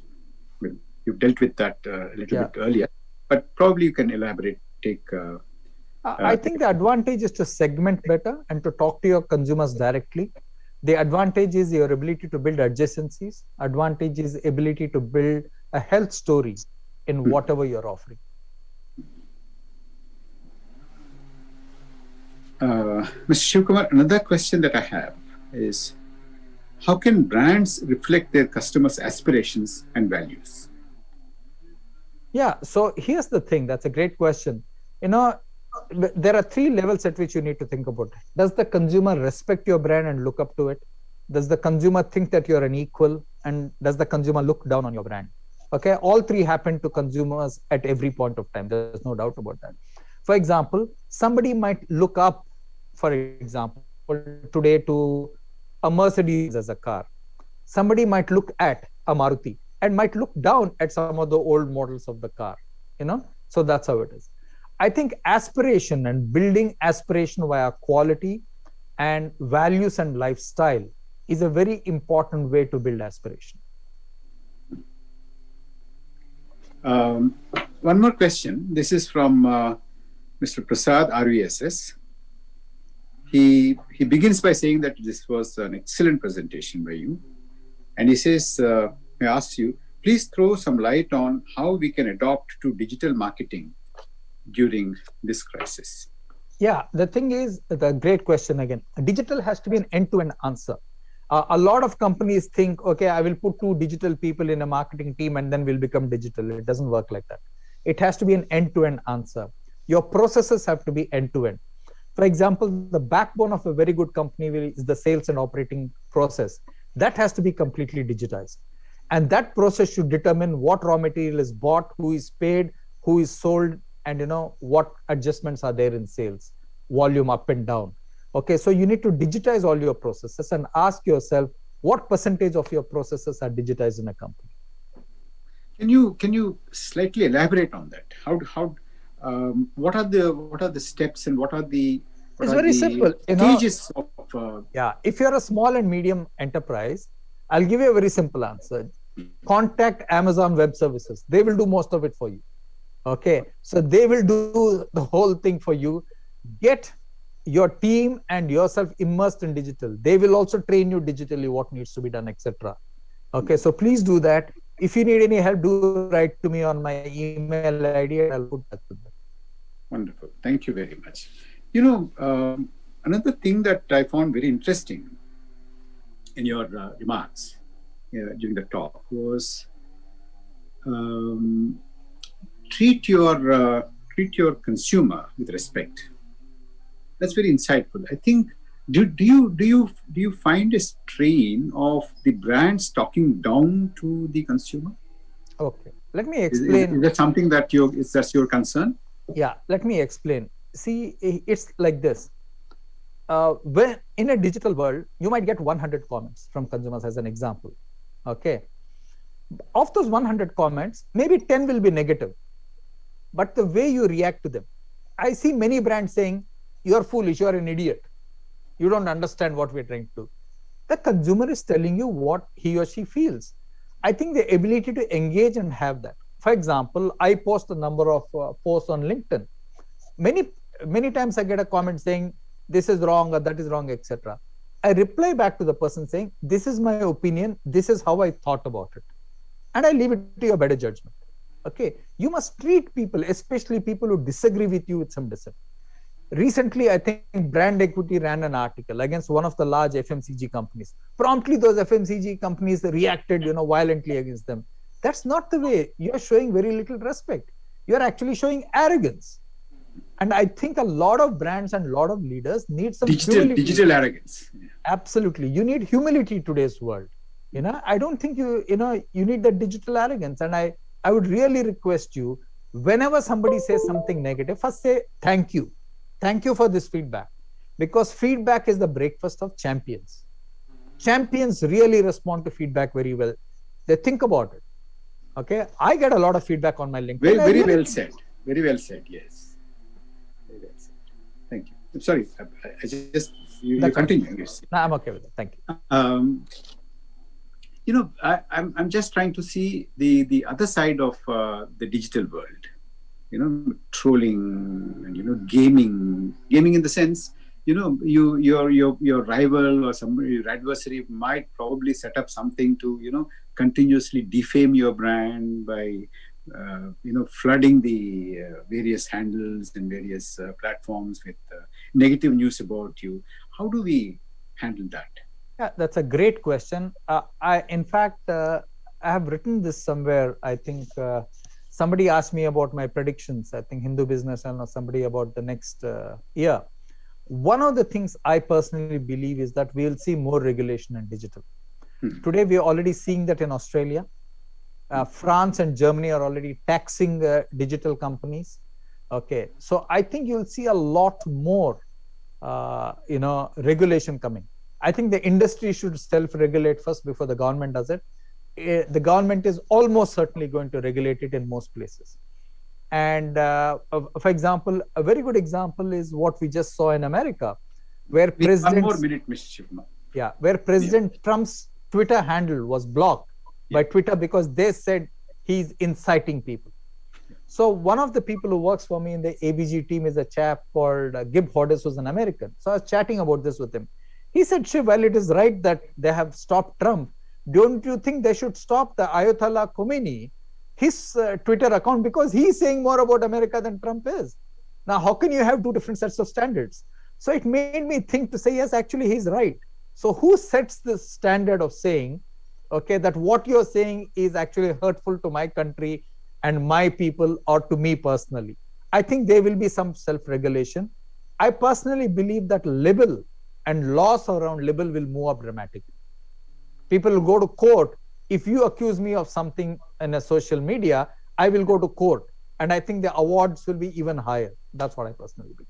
Thank you very much. That was a very, very insightful talk. And of course, we've all enjoyed the presentation as well as your response to. Please go buy the book now.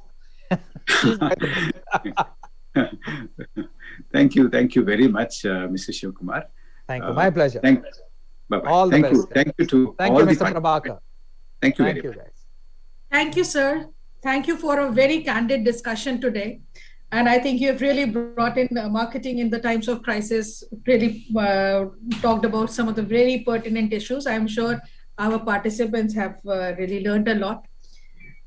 Thank you for joining us.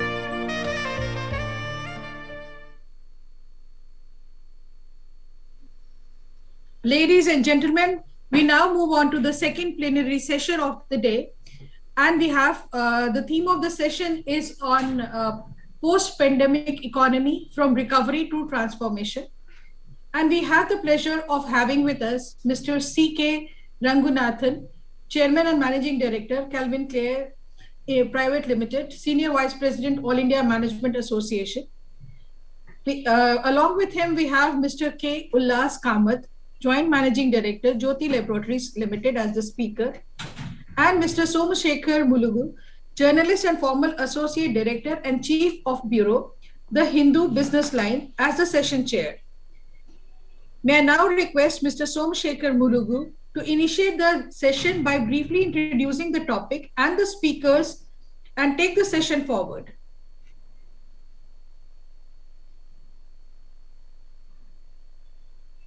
A very good afternoon. It's absolutely noon time today. A very warm and nice weather in Hyderabad. Although it's a virtual session, I welcome on behalf of the Hyderabad Management Association to this session today.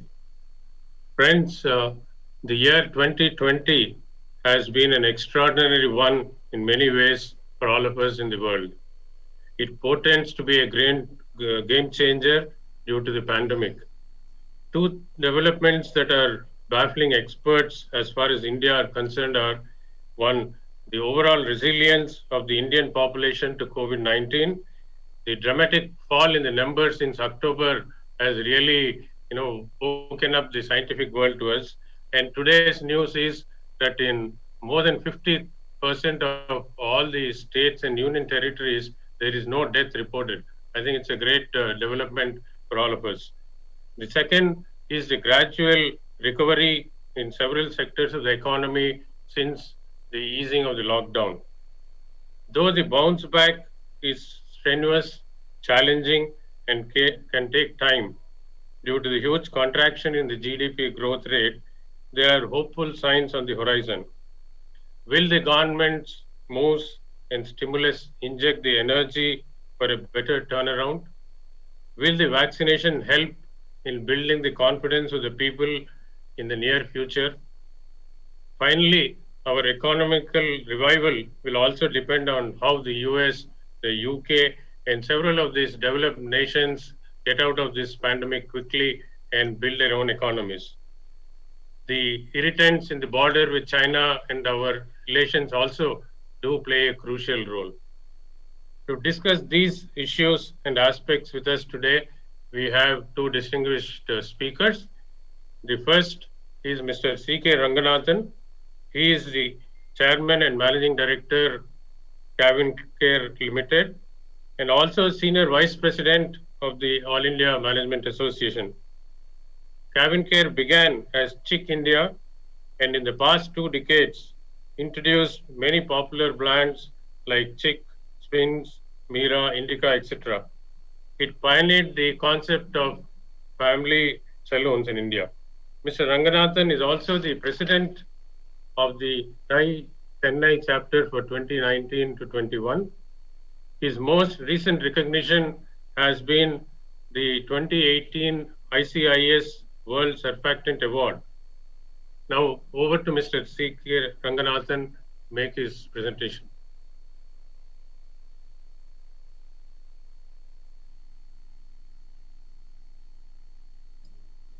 Thanks a lot, Chairman. It's my pleasure to share my perspective on the post-COVID recovery.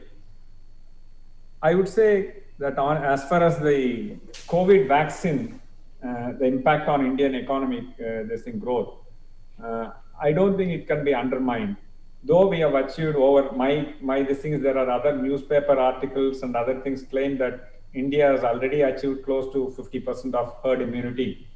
I think that's one of the main reasons that the death rates are nil in half of the states, and the spread of COVID has drastically reduced and contained, and it's coming down day by day.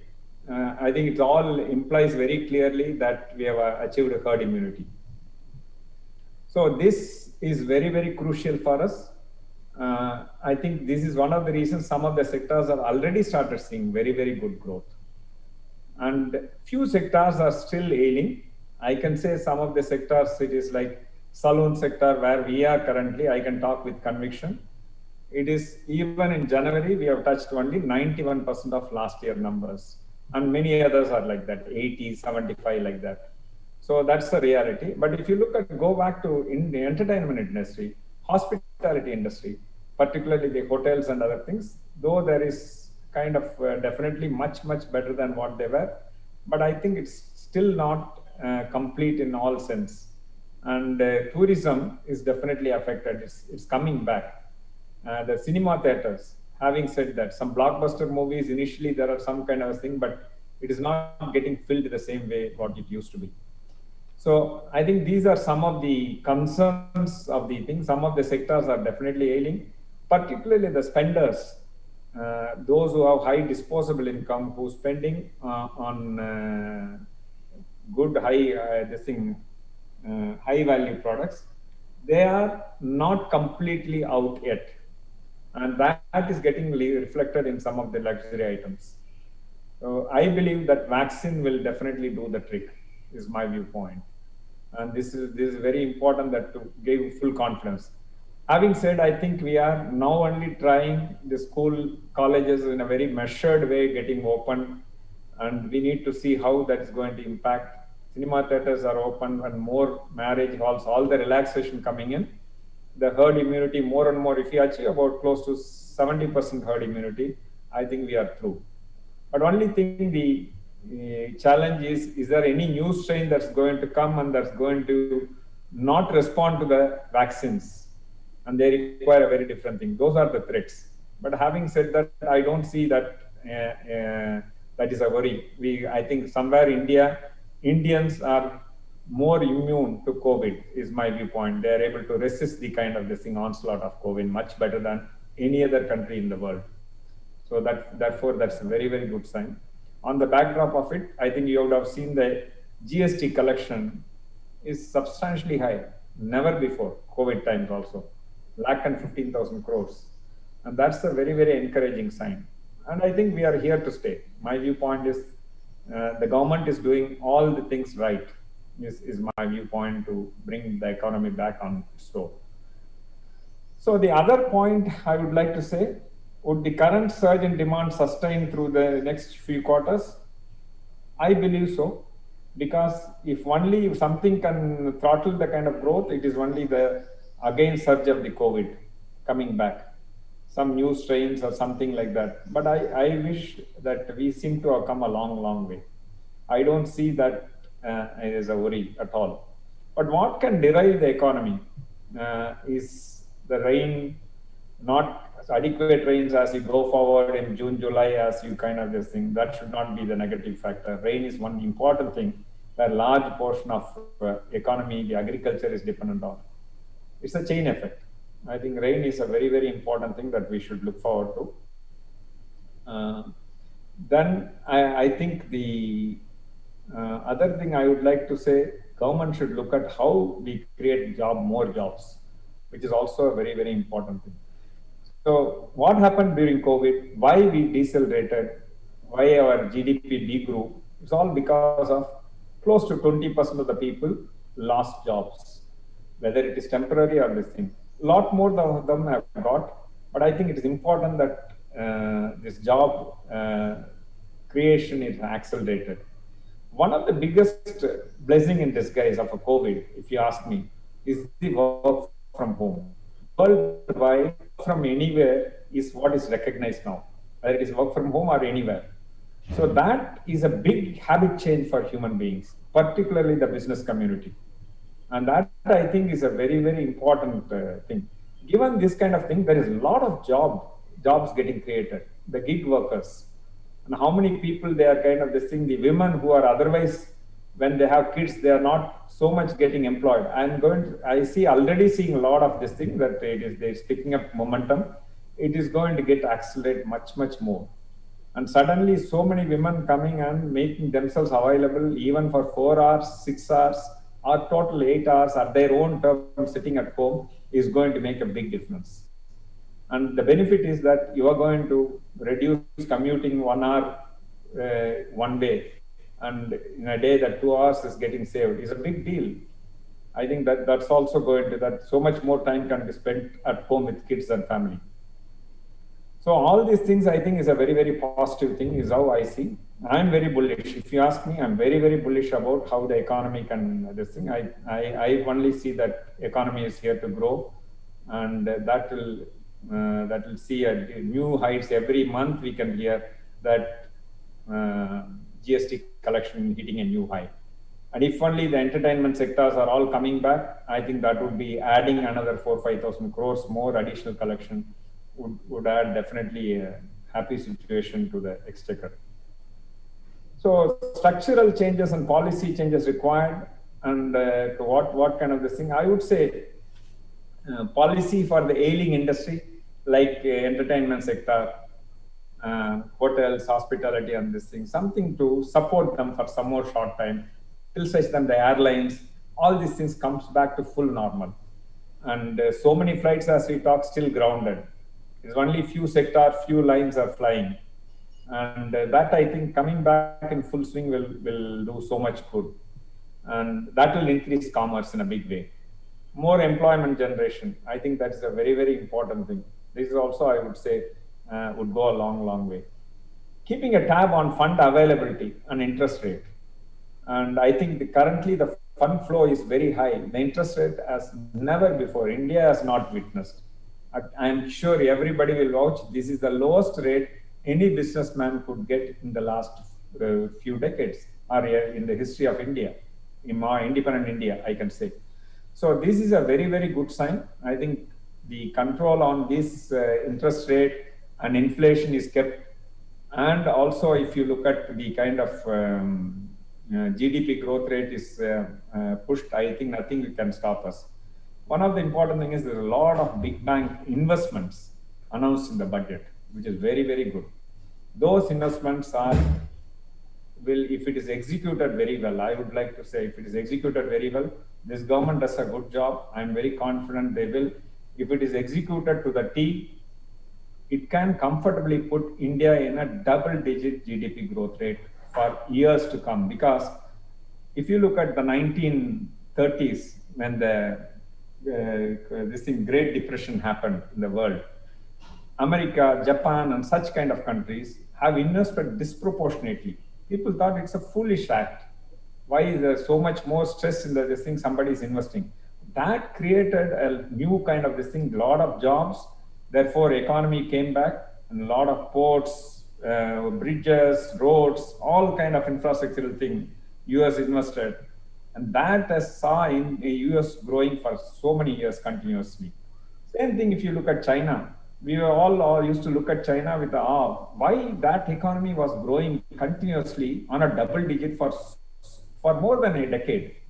So the trick is that the kind of investment, anybody who went to China would say the kind of bridges, the roads, and the infrastructure, the buildings, they all, it's a kind of this thing, astonishing one people look at. Even in Western countries don't have such kind of infrastructures.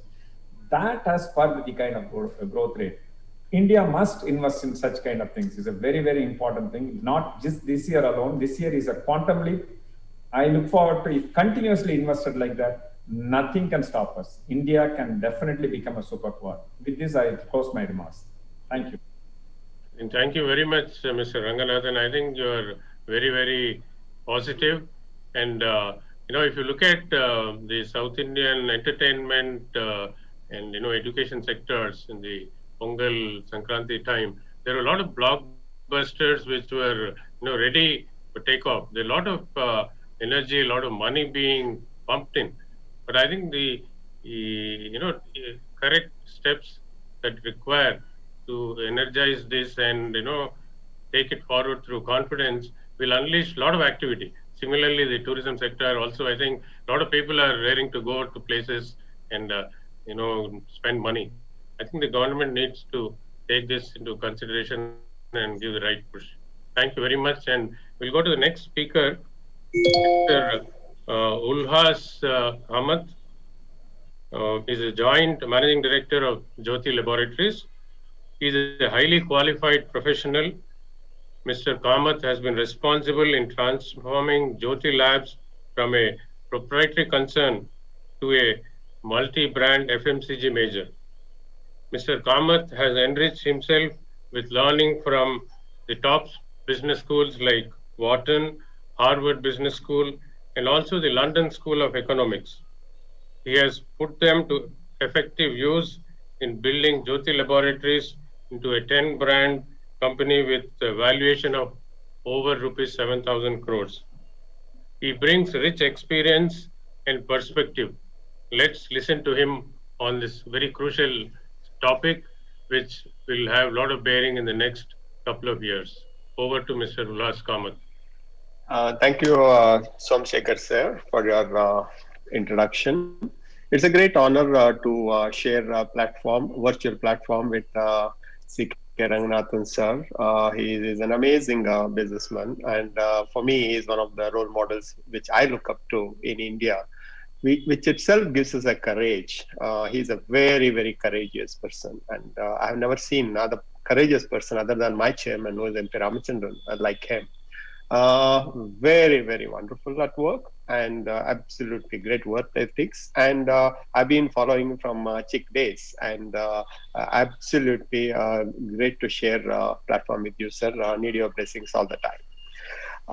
Coming to the questions, like what kind of impact the availability of the COVID vaccine will have on Indian economy. Absolutely, as CKR sir said, it's an amazing, feel good, very positive, very confident, made in India, made for the world, our scientists, our prime minister, and we will do it. We will do it as quickly as possible. We don't have to wait for Pfizer. We don't have to wait for Oxford. We don't have to wait for AstraZeneca. We have our own scientists in Hyderabad. We have our own scientists in Pune. These are all the dialogues when you hear, when you're at home, when you're working from home, when you're listening to the prime minister and the bureaucrats, makes you to feel very, very good. No doubts at all. When the AIMS director himself takes the vaccine publicly, makes you to feel so good that he is taking the Indian vaccine. When you see the scientific advisor to the prime minister taking the vaccine publicly, makes you to feel so nice. So no doubts in my mind. This made us to feel that we are different and we act very quickly during crisis. And we are result oriented. None of us, we knew what this COVID is all about because it is unprecedented. And the fact that it's unprecedented, none of us, we knew, for that matter, nobody knew in this world. We only used to see how UK was struggling, how America was struggling, how Italy was going out of control. And we were thinking that what might happen to us, with that kind of mega pharma and hospital driven countries where life is so important, and if that can happen to them, what could happen to us is what worries we had. But end of the day, we have seen that how nicely our administration, both the center and the state, and the technology what they used, and the quarantine what they made,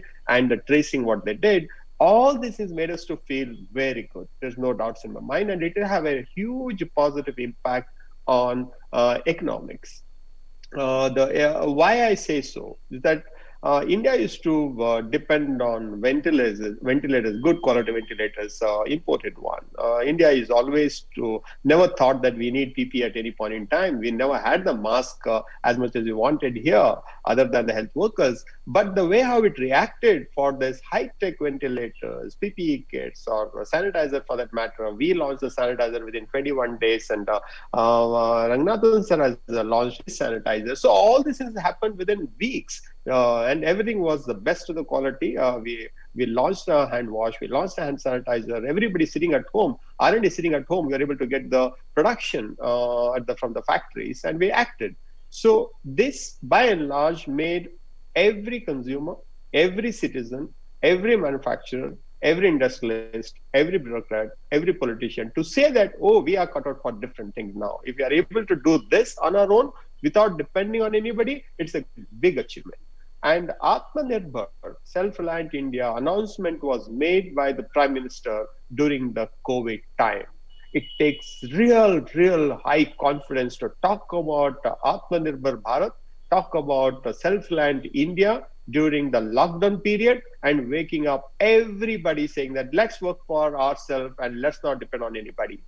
For as far as the economy is concerned, everybody who are depending on imported, whether it's finished goods, or the semi-finished goods, or half processed or raw material, now they are trying to see what kind of substitution we can do it in India, and that wave of that higher production, higher advantage, you will get it in the coming quarters, the coming years, no doubts in my mind. And the second question is whether the surge will remain. I completely agree with CKR sir that it will remain for months, quarters, and decades. Take it from me, it remains for decades. Otherwise, how will you achieve 5 trillion economies, 8 trillion economy, 10 trillion economy? The direction is set.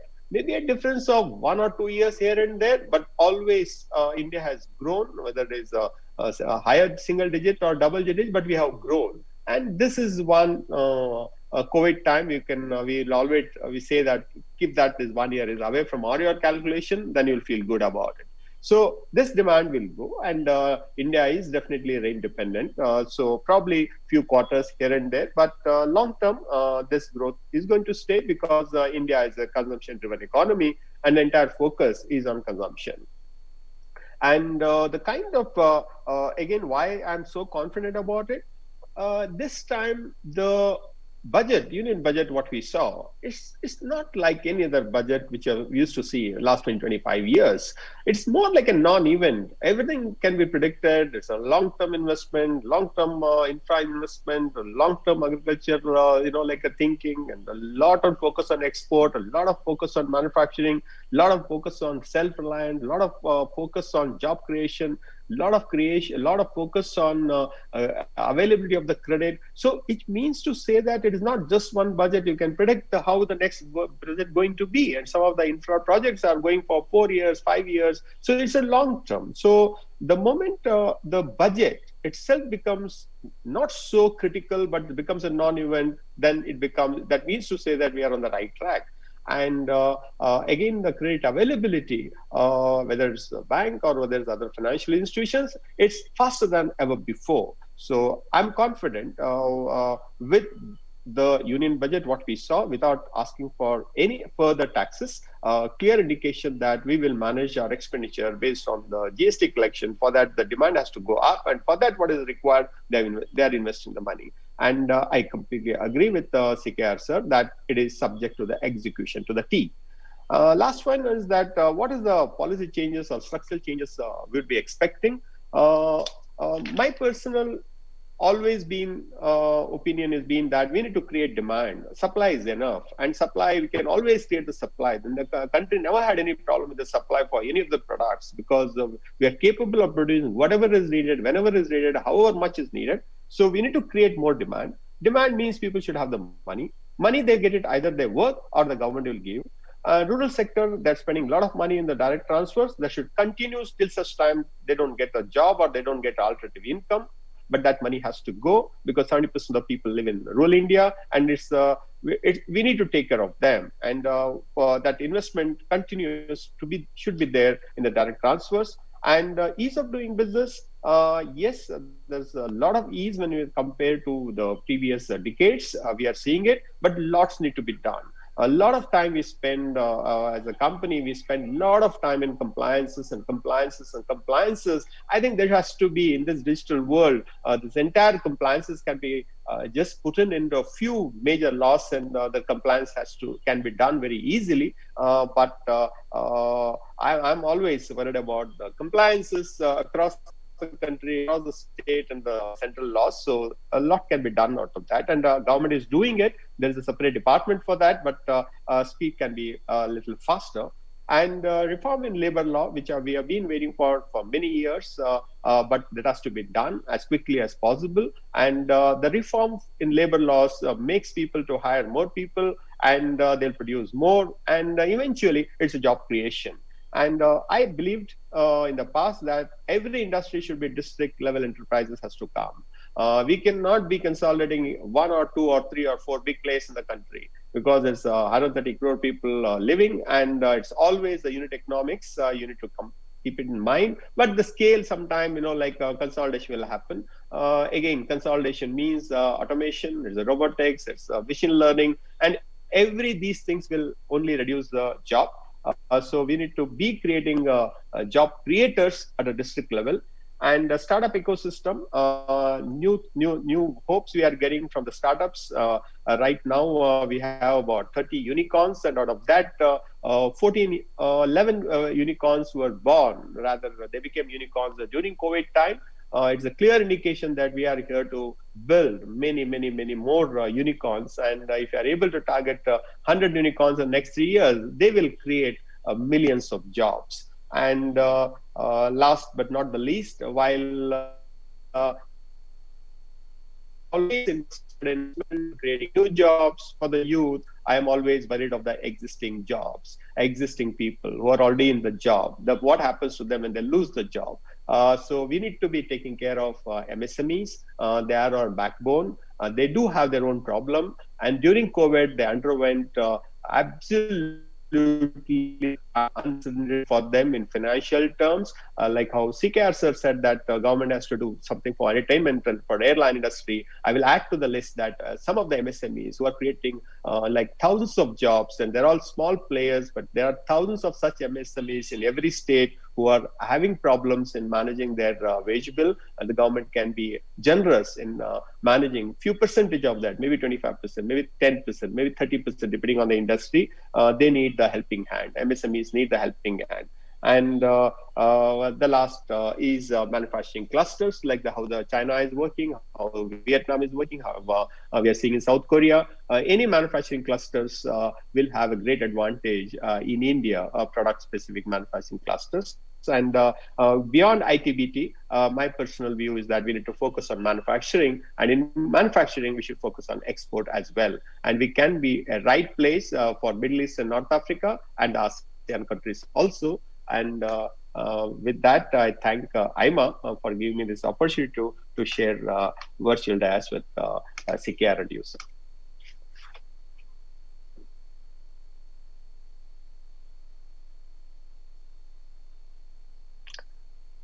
Sir, you need to unmute, sir. I think positive vibes we have got in this session. You have covered a wide spectrum of areas too. But one thing I really want to ask both of you is, first, the biggest challenge for us would be from the present, huge contraction. We need to go back to pre-COVID 4.2 GDP growth. That itself is a major challenge. Then you look at a big jump in the next, say, 5 years for our economy to go to 5 trillion. So the challenges are huge. And if you look at some of the big initiatives like, Make in India, Startup India, now the Atmanirbhar program, many of them have slogans, not just this government earlier. We have been more sloganeering than really realizing a lot. We have the youth power. We say 65% of Indian population is young, therefore we can do it. This is, as a journalist, I have covered Dr. APJ Kalam. He came up with this Vision 2020 in 1995. India to be transformed from a developing to a developed nation. Now, we have not been able to capitalize or utilize all these young, talented people enough. Now is the time. So, do you think the right steps are being taken in the last few months to ensure that we go back to 4.2, then grow? Do you really see that happening? I see that happening very clearly because I think we need to give governments where the credit is due. If you look at the kind of COVID times, the kind of package announced, a lot of financial support directly and indirectly done has all resulted. Proof of the pudding is in eating. And the tax collection, GDP collection has gone up significantly high. And I think it's a matter of time, month after month, if you demonstrate a sustainable tax GDP collection, why GDP should be one day this thing, GST collection is like that. Why GDP growth should be 4.2? It can go much higher. I see a possibility because the Atmanirbhar is a power, it's a powerful one. So just imagine that you start substituting a lot of things, money making available, restricting imports, lot of barriers creation for such kind of things so that internal industries are encouraged to create such kind of industry. Therefore, more labor opportunity, investment and employment opportunity. That I think is all will spur the economy. So I feel that we are very, very much on the right track. I can argue on other things. The interest rates, because now interest rate is historically low. Nobody would have seen this kind of thing. What triggers? So far in businessmen who used to be conservative, when the economy is coming back, they are looking at confidently borrowing and can I invest? I think that is also done. Interest made available at a very, very low cost. Even people stressed industry, they can borrow 20% more at a very kind of this thing, special COVID package. So many things have been given. I think that is a very positive vibe, if you ask me, which is in the right direction government has done. This investment, what government has done in terms of employment, in terms of a lot of infrastructure investments, quantum leap in that, I think it's very, very good and very good sign. That is why the stock market, if you look at, because stock market at the end of the day, they reflect on the future confidence. Very one simple barometer. So many people, both Indian this thing and worldwide who are investors, they are very, very confident. That is why unprecedented hike. No budget, it will go one day, next 2 days it will correct. 6 days in a row, the market flew. And this is something, this is a proof of the pudding if you ask me. That's a thumbs up for the budget and the kind of approach they have made. And from a control-oriented regime, they are making it far more in terms of compliance, voluntary, lot of liberalizing, ease of doing business as rank has been improving, though it could improve much better. If you ask me, I would like to see India to be in the top 25 easily, that we should have a definite target to move in that direction. So if the execution is right, as far as the budgetary plans are concerned, I think nothing can stop us, is my viewpoint. I'm very bullish. I feel the government is doing the right job. I would not like to mince any words. You can find fault everywhere, you can do that. But largely, if you look at by and large, the government is very much in the positive direction. I think we have around 10, 15 minutes, and there are lots of questions coming in. One of the things that commonly being asked is, the two sectors which have been, driving a lot of jobs, and also are the backbone, the MSME sector and also the farmers, the farming sector, both need a lot of push now. The MSME sector is in a bad shape. The farmer seems to be agitating. Now, do we have the right stimulus now in place for the MSME? And also, if you look at the supply chain management, which is one of the most important thing for us, the farmers have done extraordinarily well reaching to our homes the food required. The supply chain, is very important for vaccines to foods, products and all that. Are these in place now for the economy to grow fast? Last, would you like to yes, sir. I'll take one question, rest you can take it, the next one. I completely, in sync with as far as the capability of Indians are concerned. I'll just give a small example from the FMCG, like a background. A company like us, if we are able to grow at 4% in the first quarter during COVID, when compared to the pre-COVID levels, and the second quarter we grew by 8%, and the third quarter we grew by 15% in volume terms. All three are volume and value terms. So it is a clear indication that what Indian businessmen can do and what Indians can do, because at the end of the day, we are all in essential commodities. Most of it, what we are selling is the daily essentials, and they're all health and hygiene. So people want certain, like whether it's a dishwash bar or it's a toothpaste or it is a shampoo, you need on a daily basis. But we are able to manage that by supplying more than what we supplied during the COVID. That's just to tell you that how the Indian companies can come up to the crisis to manage that. The second one, which is mind-boggling. India has 55 lakh trucks, 5.5 million trucks, which runs on a daily basis in India. When the lockdown happened, and most of it, 30% plus of these drivers and the cleaners are from rural India, they're migrant workers. When the lockdown happened, when the dabas closed, all these people left their trucks wherever they were, and all of us, we saw them walking towards their hometowns, or whichever the transport they got, they went there. To get these 55 lakh trucks back on road to transport raw material and finished goods was a nightmare. In any other country, the entire transport system will have collapsed. But in India, trust me, from April 14th onwards, these trucks and drivers, we were able to get them back. All the industries put together, we were able to get them back, and started moving the products and raw materials to the factories and to the finished goods to the warehouses. That is a clear demonstration that with the help of available drivers and the cleaners, we were able to manage these kind of like a nightmare for the transportation. And coming to MSMEs, they did have problem before COVID. It is not there. The problem has started during COVID. Yeah. They have been there in the problem for many, many years now. Bad ratios and taking the loans and not using working capital properly, and using the working capital for a long-term investment. So some structural changes had to be done internally for MSMEs. That's number one. Number two, government has to have, I always say that they need to have two exclusive ministry, one for the startup and one for the MSMEs.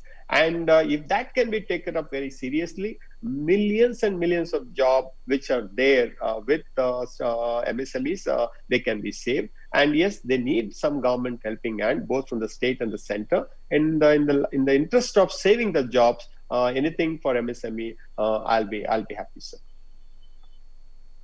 Yeah, I think I think the last issue which is coming up is, the criticism of jobless growth, which has been there earlier, and now I think it's gone up.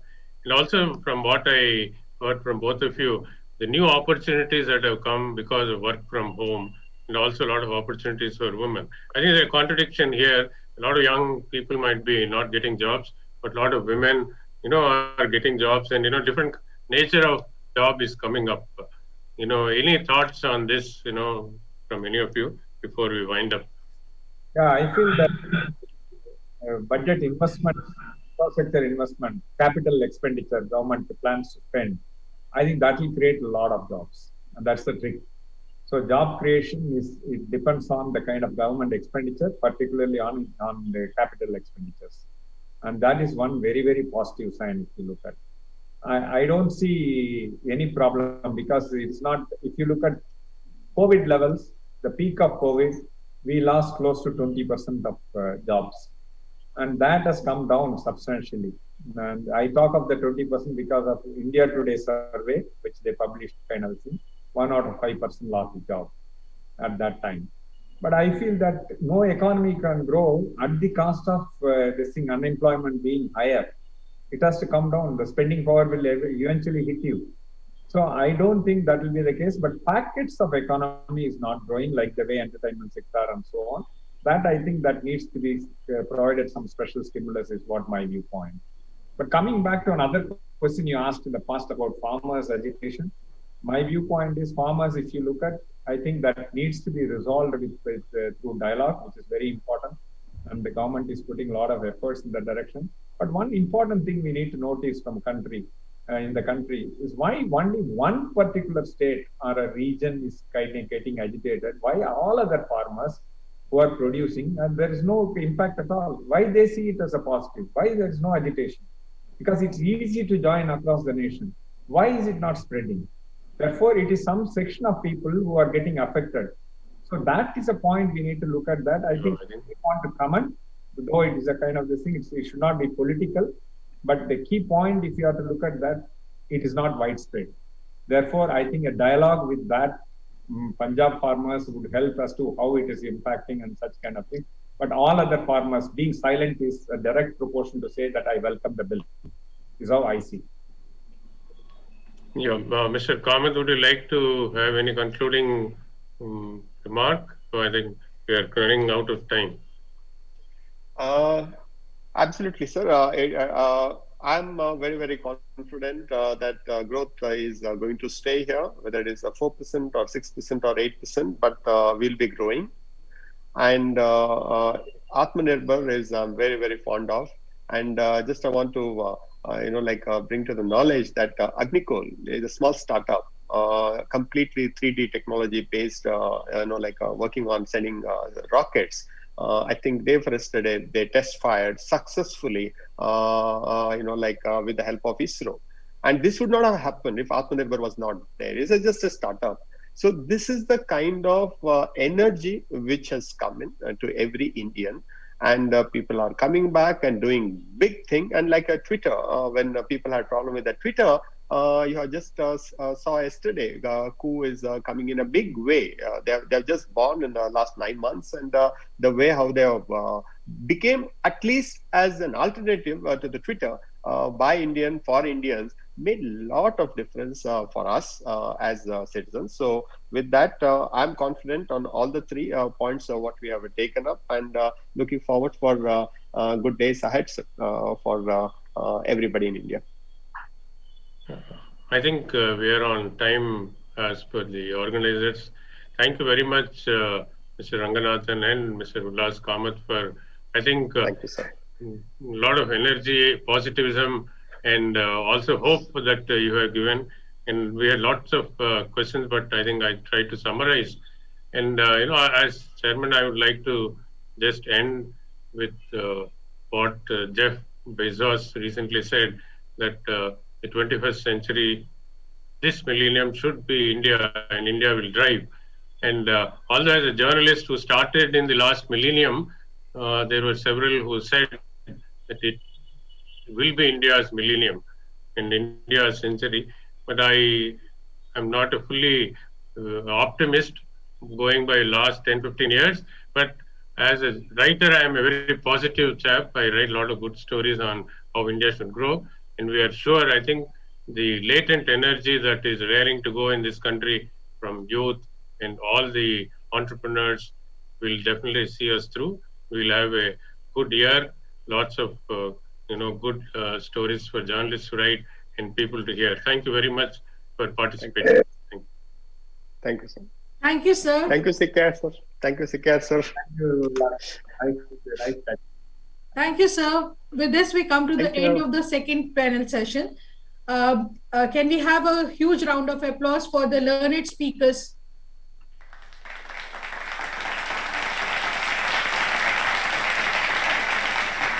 Thank you.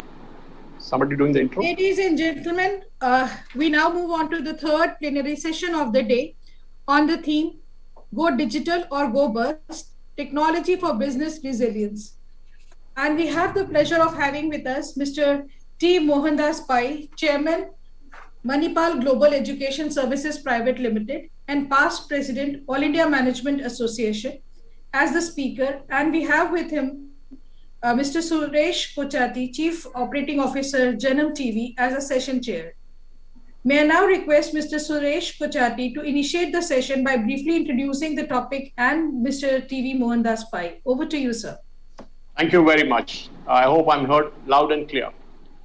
Welcome to the plenary session number 3 of the AIMA HMA Regional Management Conclave 2. The topic of this plenary is Go Digital or Go Bust. technology for business resilience. No enterprise was prepared for the abrupt stoppage of life and business when the lockdowns were imposed. However, the prolonged disruption last year should be enough to make everyone review and renew the tools and methods. Technology is no longer an optional element for enterprises, big or small. The enterprises that lacked digital tools and skill got crippled during the pandemic, whereas those who had already adopted technology were able to ensure business continuity. Given the increasing frequency, variety, and unpredictability of disruptions, all businesses need to build resilience through technology. Those who still do not go digital should be prepared to go bust. How does technology help an enterprise become more immune to disruption? How should enterprises go about choosing and applying technology in their businesses? How can enterprises, for example, lower the cost of technology adoption and maximize its gains? To talk about this and more, we have with us none other than Sri Mohandas Pai. Over a career spanning 37 years, Sri Mohandas Pai has served in the areas of finance, accounting, information technology, human resources, education, corporate governance, social impact innovation, environmental conservation, policy formulation, heritage preservation, philanthropy, and venture startup and ecosystems. That's quite a long list, Mr. Pai.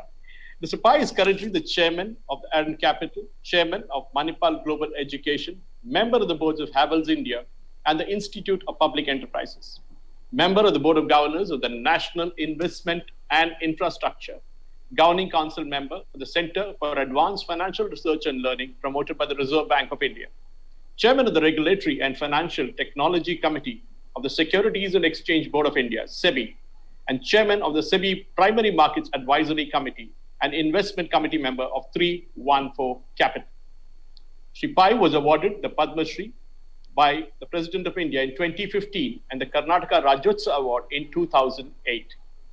Shri Mohandas Pai was previously a board member and chief financial officer of Infosys for a span of 17 years, an investment committee member of SIDBI, India Aspiration Fund, and the INR 10,000 crore India Fund of Funds, a board member of the Securities and Exchange Board of India, the National Stock Exchange of India, Ascendas Property Fund, the trustee manager of Ascenda India's Trust, trustee of the Financial Reporting Standards Foundation, chairman of the FICCI Skills Committee and Higher Education Committee, president of the All India Management Association, and the founder trustee of Akshay Patra Foundation. Shri Mohandas Pai holds a bachelor's degree in commerce as a university rank holder from St. Joseph College of Commerce in Bengaluru and a bachelor's degree in law from Bengaluru University and is a fellow member of the Institute of Chartered Accountants of India as an All India rank holder. Shri Mohandas Pai is based out of Bengaluru. Mr. Pai, the floor is open, sir. Thank you very much. Rekha, can you put up my presentation, please? Folks, happy to be here and to share some views. I do hope you enjoyed this seminar.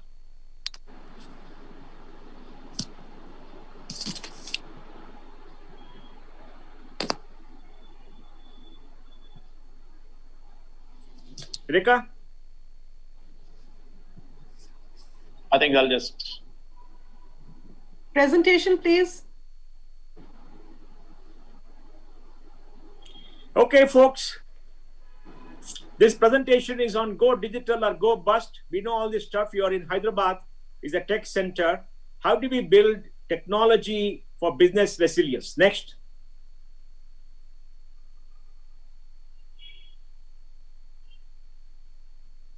Please move the slide. Now we are in the midst of an inflection point in human history, and COVID has been the catalyst, and COVID has exposed even the most established industries which have been there for 100 years to the chasm in the assumptions, because everybody was thinking that the digital revolution will take some time. Now there has been a disruption, and tech and the digital revolution has arrived. Next, please.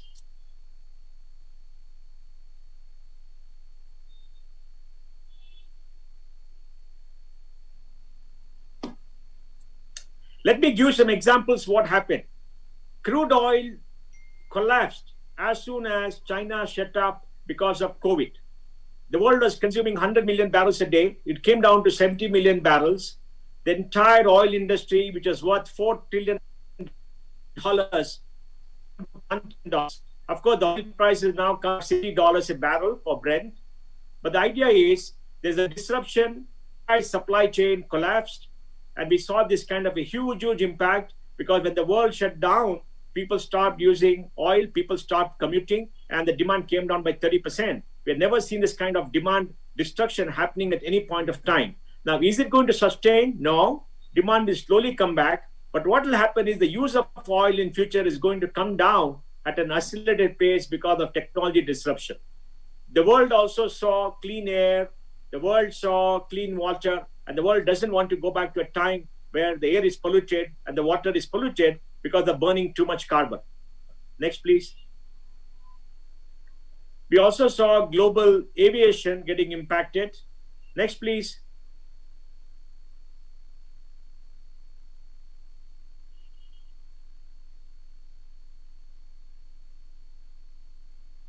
We also saw the global aviation getting impacted. And you can see this chart, Zoom went up, the global aviation came down. International travel is still not recovered. The world is still in a mess. More than of the 11 biggest airline companies have taken government bailouts. Their revenue models have to change. And countries which are global hub like Singapore and Dubai have suffered the most, primarily because they don't have a local market. India too, international travel has come down, but the local market is now operating at about 70% what it did pre-COVID. But then many of us have learned not to travel. And I think in future too, many will not travel because they can do meetings on video, they can talk over the phones, and human habits have changed. And there's a new reality for a very large global sector. Next, please.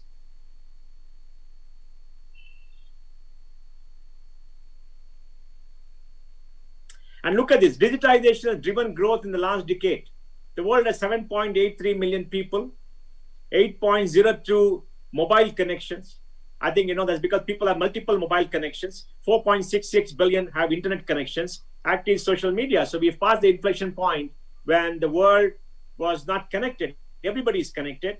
Yes, a few people are not connected. They're not on the internet. But I'm sure in the next 1 year, this is January 2021, by maybe June, July 2021, we'll see a very different figure. But there's an accelerated trend of digital connection, which is going to redefine business, redefine everything that we do in our normal lives. Next, please. And look at India, 1.39 billion people. That's the latest. Come back, please.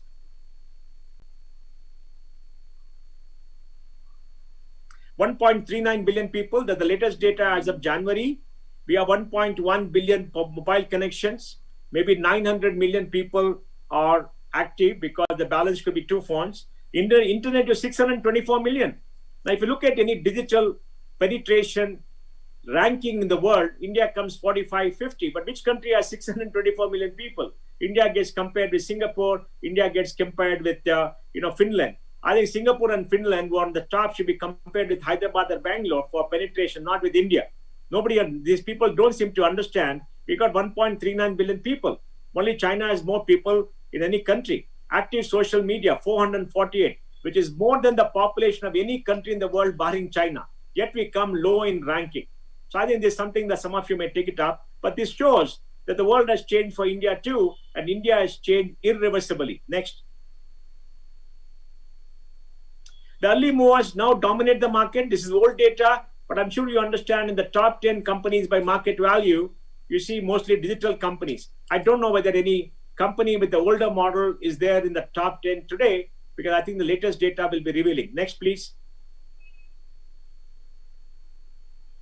Now, the world is run by Apple, Alphabet, Amazon, and these people run their own ecosystem. Apple has credit cards, Apple Pay, it has home entertainment, it has music, etc. Alphabet, that is Google, is looking at autonomous cars. It has got a healthcare unit called Verily, and is of course Google got Google Search. Amazon, all three are nearly $2 trillion in market value. $2 trillion. That's slightly less than the entire market capitalization of India. And with these three companies will make up maybe the 7th highest market capitalization in the world. And look at what Amazon is doing. Amazon Alexa, Amazon Go, Amazon Food, Amazon everything else. They also got into Amazon Prime by having movies. So this platform world is a very different world from the earlier world. The Industrial Revolution led to a supply chain based upon physical control. Now the Internet revolution or the digital revolution is leading to a supply chain based on platforms. You're not on the platforms, you'll be shut out of business. Next. AI forward, and all of them are using artificial intelligence because artificial intelligence will help you be productive, help you target people. But we got to be careful as citizens. Our minds are getting controlled by many of these digital monopolies. They're all become digital monopolies. All of them. Microsoft is becoming a monopoly in the enterprise area, Alphabet in consumer, Amazon in consumer, Apple in consumer, and they're having proprietary software on their digital platforms. What happens to people who don't like proprietary software open system? You're going to be shut out. And in China, you've got Alibaba and Tencent controlling. But of course, China has got the Chinese government, which is controlling all of them. We know what they did to Jack Ma, but that's a different story. Next. Tech-first monopolies have benefited from COVID. You can see the slide, how market value has gone up. The 7 big fangman companies are worth maybe 7 to 8 trillion. I don't know the latest data. I'm sure you'll pick it up. But the slide shows exactly who has benefited from COVID. Anybody who was digitally ready has benefited from COVID. For example, in Hyderabad, you have a SaaS company called Darwin Box, which has just got money from Salesforce.com. It will be the biggest HR tech company coming out of India for a long time. And they're challenging people like SAP and others. SAP and Oracle have been there for a very long time in HR tech. They got a new age platform. They are digital first, and they're in Hyderabad. And it's a great company which has seen fantastic growth in the last 9 months. Next.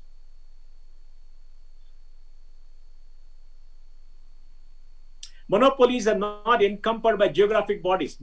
It's very important because in the earlier world, in the industrial revolution world, if you want to be a monopoly, you need a distribution and you are constrained by physical boundaries. Here, you're all across the world. Countries cannot shut you out. You can use VPN to go beyond the firewall, right? Because this world is a data plus AI first world. And you are seeing what is happening. The stock market is talking about the future and they're giving value. And once you give such absurdly high values, I don't know whether use the word absurd is right or wrong, but up to you. But absurdly high values, they have all the capital to take over the world. All of them, I think the fangman companies are earning maybe $147 billion of profits. The last time I saw data, and $1.7 trillion of, 1.7, I think more than $1 trillion of revenue. Next. So the datafication of everything has accelerated and has started gained by digital intelligence has meant a death threat to DI legates. It means all of us have become piece of data. We are not individual anymore. We're just piece of data assembled, controlled, and managed by the digital monopolies on the digital platform. Just like Twitter is now taking panga with the Indian government, saying that talking about freedom of expression. Twitter is a company that as microblogging, it shuts you off. You have no rights. And they're talking about freedom of expression. They become the new censor. They become the new global government, and they're shutting everybody off. They shut off the most powerful person in the world, the American president. Can you imagine? Tomorrow they could shut off anybody. So we are in a new danger in this data first, AI first world. Next. So what does this mean for enterprise? I'm sure you're all in enterprise, you're all leaders, but you must understand that today it's possible to collect and process heaps of data without reinventing the wheel and derive better than human results. Deep learning, recommendation engines, predictive analysis, and text mining and machine learning algorithms, evidence-based, etc., are giving you the tools to predict what can happen to business, to learn how to sell to people, to look at huge amounts of data and shortlist what you want to do and fine-tune your strategy at a fraction of the cost that you could do. You could look at human behavior, human selling, and target people by restricted marketing. So the entire marketing field is going to change dramatically, has already changed. Next.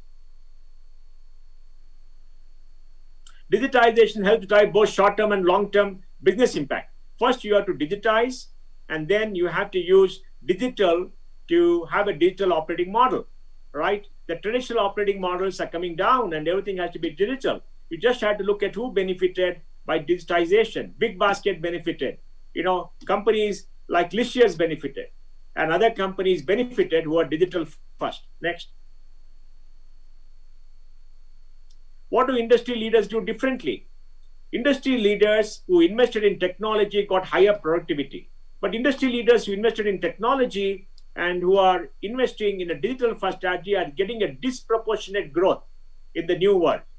For example, when everything shut down, what did you see? You saw Amazon go up 30%, 40% at that kind of scale.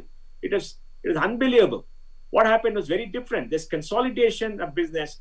Everybody is going on a platform, and the growth rates have accelerated for digital first companies. Next. In 2019, 2.1 billion was spent on technology. I don't have data for 2020. Hopefully we'll get data, but you can see the kind of spending that's going on.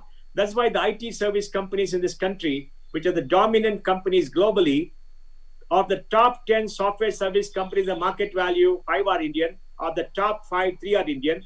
Of the 2.8 million employees in the top 10, nearly 2 million are Indians. India dominates, but they're all service companies doing it for others. Their business has gone up because, like you see here, the spending is going up in the digital. Next.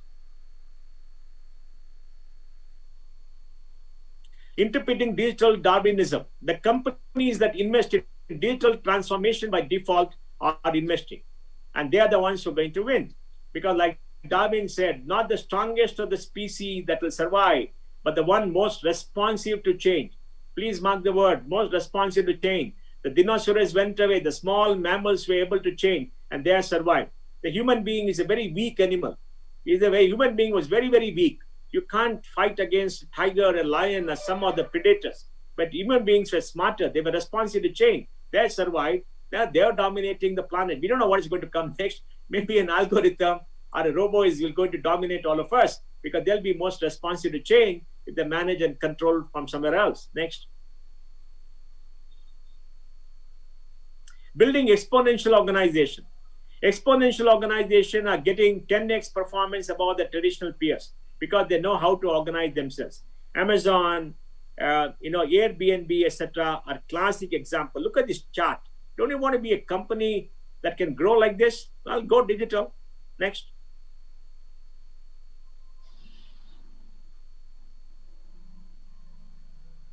Every economy will now optimize for shock resilience. What does it mean? It means that every company has to be prepared for shocks, and the shocks can come from anywhere. It can come from disruptive capital, it can come from AI, it can come from technology, it can come from new models, it can come from the degrowth of globalization and the growth of globalization. Next.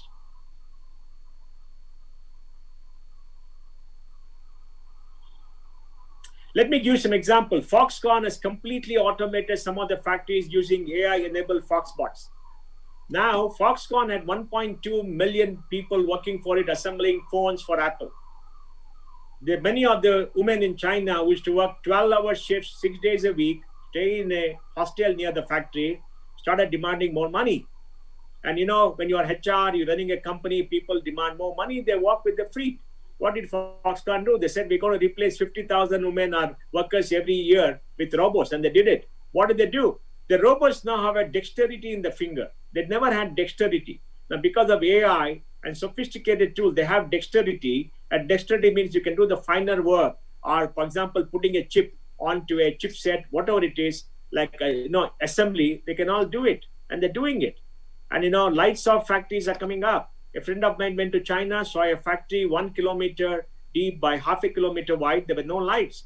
And he asked, where are the lights? There are no people. They said they're all working. There are only robots inside. Robots manufacture. They ship it on the assembly line. It's picked up by robots, packed, and then put into a truck. And hopefully the truck will have a driver. If the truck doesn't have a driver, it'll be an autonomous truck going somewhere and dropping it. And Foxconn has done that and is getting more robots than people in future. Next.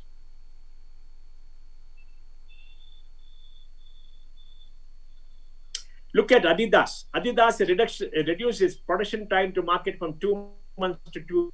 Data is inputted, printing of assemble all the plants, fuse it together, and they've taken the factory back to Germany or in Europe. They were in China, they've taken it back, and they're doing much better because the response time is less, and the shipping costs and manufacturing shocks have come down, and they're controlling. This is all driven by AI. Next.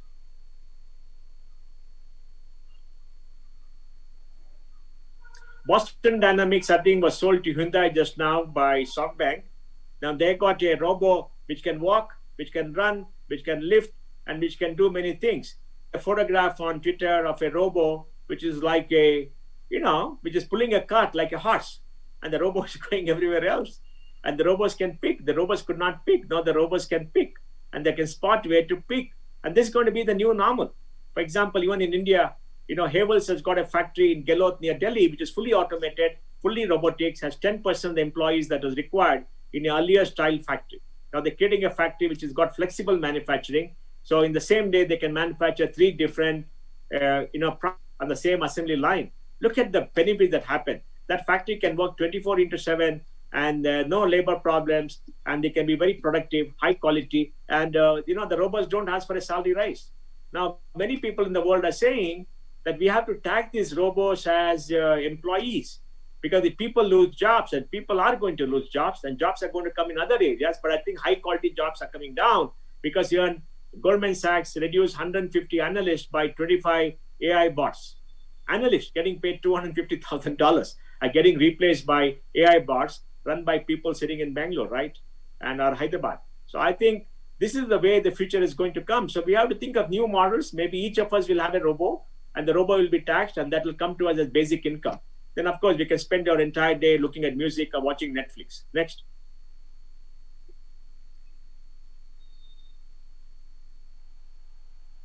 Space now is transforming data from space into actionable intelligence, measuring GDP in Africa by looking at light in the night, controlling wildfire, controlling construction, etc. I remember at Infosys, when we were building 10 different construction sites, we had put a camera in all the sites. I could go to my PC, sit down, log in, and see what is happening every single moment. And we also put a speaker there, so if people don't work, I can from my room, I can yell at them and say, "Why are you not working?" Well, that was primitive technology. Now we got space technology from satellites. We can do all that work. Next.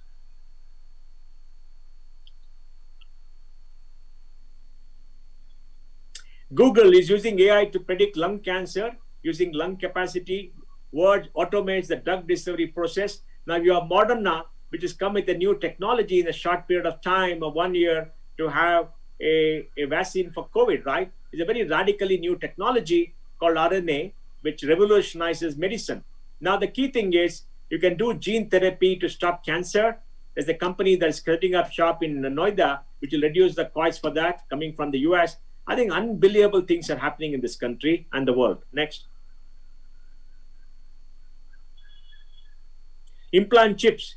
Very soon you're going to have chips in your head. Many people are young people are implanting chips. So you can walk through security, you can do financial transactions, you can call a car. Now there is voice also which is being used. So you don't have to type everything now. You just have to speak and the print comes out, etc. So tomorrow when Rekha wants to talk to me, I'll have my chatbot talk to Rekha. So I won't get disturbed in what am I doing. I don't know what I'm going to do, but Rekha will not notice that a chatbot is talking and having a long, nice conversation while I'm possibly seeing a movie or sleeping. Next.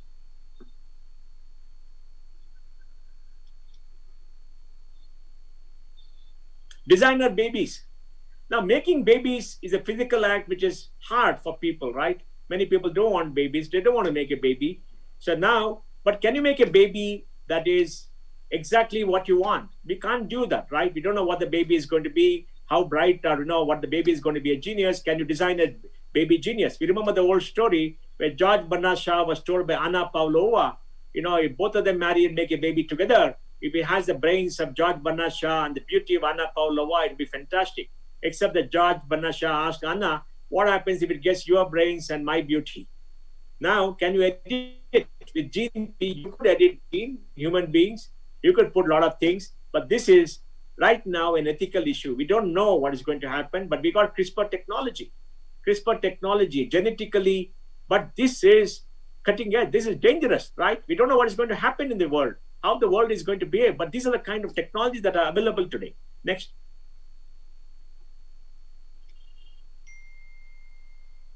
Neuralink is a brain-machine interface. That means they put a chip in your head and pick up the signals of the brain, and by thinking, you can control action. We saw the great astrophysicist, right? Who could, who was the neurological order, was in a, armchair, in the chair, but who could talk and who could, had the synthesizer to talk, right? Now we're getting this kind of a chip could be implanted into your head, and it'll interpret your thoughts and get things that you want. Next. Digitization kick-started priority revolution. The world is saying that the China threat. Yes, there's a China threat, but China is the digitally most advanced country in the world. The all doing that, and I think is great because you can see all this thing happening, and I think so the money that is being spent, and you can see kind of returns that are coming. You can see the kind of consolidation that's happening. So India too is going to go there. We may be maybe 3 to 4 years behind China. But if we take the Chinese model and put that into a strategy, we'll do extremely well. Next. Focus on digitization has unlocked growth in key sectors. Mobile payments, for instance. Today, we are doing 4 lakh crore on UPI, 4 lakh crore of transfer, 2.3 billion transactions a month. And I think all of us are transferring money. We're not going to sign a check. Checks are going to be extinct over a period of time. Well, it'll remain small, but I think we're all going to transfer money. And when you transfer money electronically, banks are not going to make money. As you know, the whole banking model, which controls the payment system where they made a lot of money, should change. Why should you pay 2.5% when you do a credit card transaction? Why can't it come down? Why can't you use UPI? Today, many people are using UPI, and credit cards, are coming down. And why can't you borrow money from peer-to-peer lending instead of going to a bank? And why can't you get money in just 5 minutes? All these things are going to become a reality because of technology. So every single business model is under threat. Next. The Indian startup ecosystem is the 3rd largest in the world, is the forefront of this change. We have more than 55,000 startups which have created more than $170 billion of value. Next.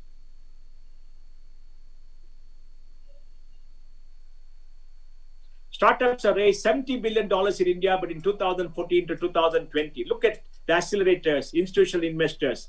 67% of startups are in Bangalore, Hyderabad, Chennai, Mumbai, and Delhi. Folks, we are very lucky. The golden triangle, Hyderabad, Bangalore, Chennai, is going to dominate India. Mumbai will be there, Delhi will be there. Delhi has got its biggest asset in Reka and AIMA. We know that. But now, we are in the south, and we probably have larger unicorns and larger number of people in the south.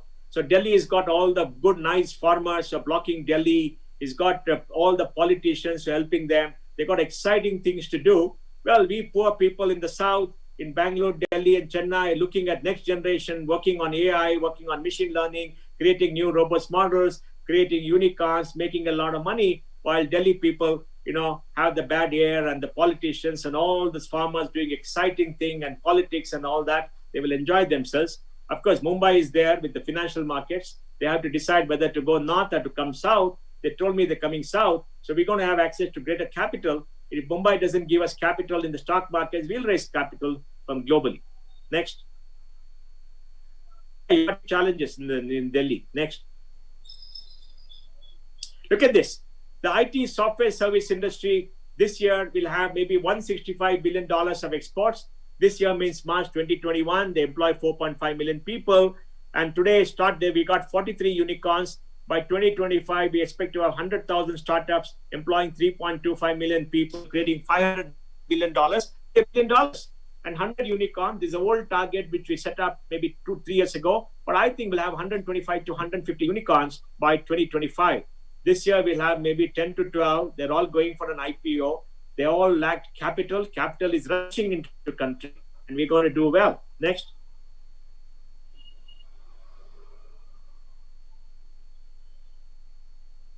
Next, please. India's 43 unicorns have created $120 billion of value. There'll be 100 plus unicorns. But the bold statement we made 2 years ago, now we want to say 125 to 150. Because we all know that you do good work, the targets keep increasing. Look at all these great companies. India has more than 65 unicorns. Baiju is at 12 billion going to 15 billion. Can you believe that? Arin Capital, which Ranjan Pai and I started in 2012, gave the first check to Beiju at 9 million on 20 million pre. 8 years later, he's worth nearly $15 billion. He raised money at 12. He may be raising money at 15 billion to make acquisitions. But look at the value that is being created. All these great companies have come up. They are redefining India. Now, all of you, are you in these new companies? Is your company and your business going digital? Are you going to make it? That is what you must start thinking after this talk. Next.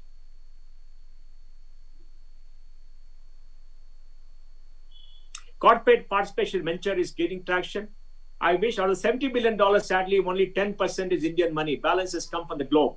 If the Indian capital does not put money, India will become a digital colony by 2025, where the great majority of unicorns will be held by foreign capital headquartered outside. Out of the 43 unicorns, 21 or 22 unicorns are headquartered outside India.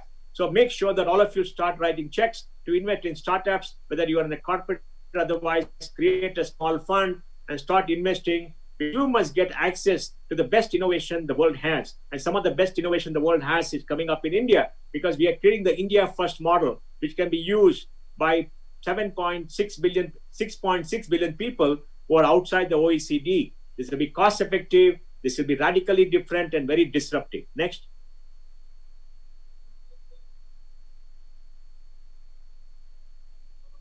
The new normal Indian tech, unique visitors. You've seen the progress in 17-20, and you can see the progress that happened after COVID. Next.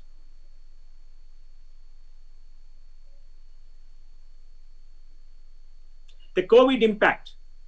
Some industries are impacted positively, some impacted negatively. Mobility was impacted very badly. We saw the decline. I'm just giving this old data. The data may remain old, but this shows you the kind of impact that can happen when you go digital. Next.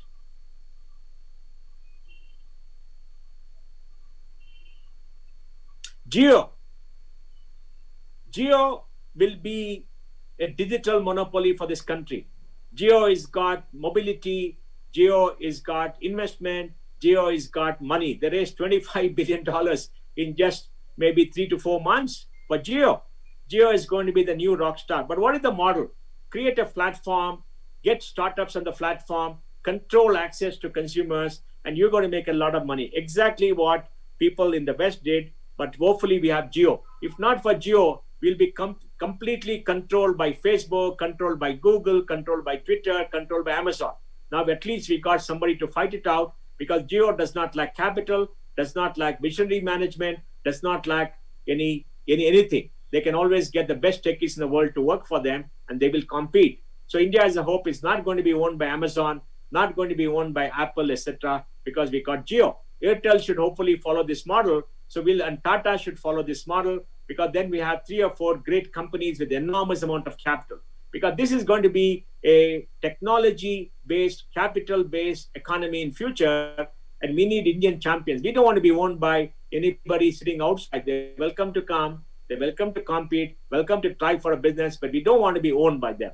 And that's why hopefully Jio and others, Tata's led by Chandra, and maybe Airtel will fight for us. Next.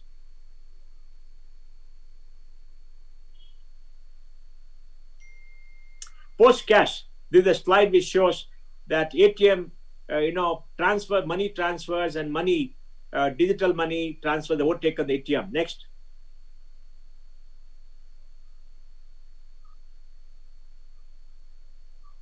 Next, please. New normal digital content. I think, on Jio, people are consuming 16 GB of data. Can you believe it? Everybody's consuming 16 GB of data on Jio and Airtel. That is enormous, and that is taken off. And what is the cost? 100 rupees a month, $1.5. Nowhere in the world are you able to get such bandwidth at low cost. Yeah, there are problems. You can't log in sometimes, and sometimes it drops, but that's okay. At least everybody has got something which is so scalable. People are spending 3 to 4 hours a day looking at video in this country. Yeah, maybe people have got a lot more time to look at videos, but it's making people do things which they never did before. Next. New normal in education. Next. Beiju. Next. Look at Beiju. Baiju has got 70 million people using, Baiju, right? And come back, please. Yeah, Baiju, look at this. Unbelievable, right? Next. The Indian health stack reached 50 million for the shortest period of time, right? And today, 1.5 crore people have benefited because Ayushman Bharat run by Prime Minister Modi. That's 1.5 crore people is 15 million people. Show me an insurance program globally which is 5 crore people in the next 2 to 3 years. That is 15 million people will benefit at the extremely low cost. The healthcare industry is being changed by Ayushman Bharat. But the data that comes along with that will give you an enormous amount of data, which many companies are using. Next.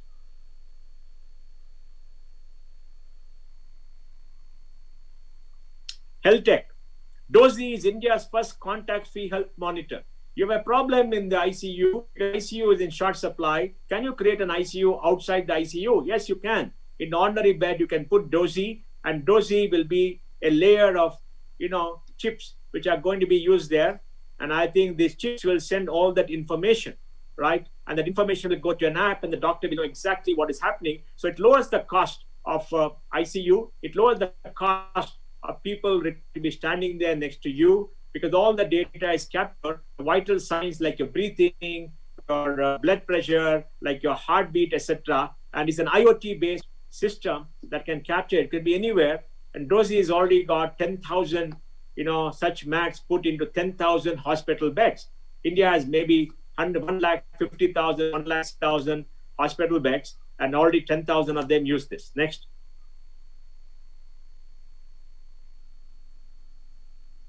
SIGTable, machine-based cloud diagnostic and major high-volume screening process, takes your blood, urine, etc., and then it can give you a digital printout of your health condition. Bugworks is doing research in superbugs, and they're one of the 6 companies which are working to eliminate superbugs, which are the biggest killers today. One of the biggest killers today, because you get these bugs in ICU, and there are 840 bacteria, families of bacteria which are there, and hopefully we'll have a cure soon. Next.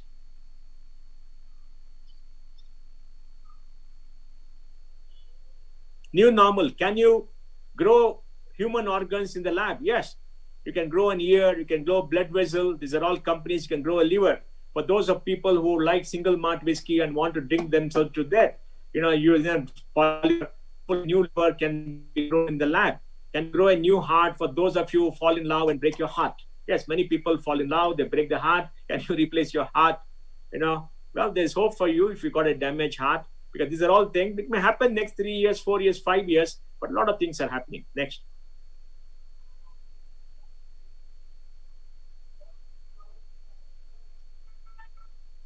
Next, please. New normal agri-tech. Even in agri-tech, which is a 10,000-year-old industry, you got sensors in the ground which take all the signals and tell you when to put water into the soil, what is the soil condition, what kind of biofertilizer you want to do, when you pick the crop, and then connect it to market. Next.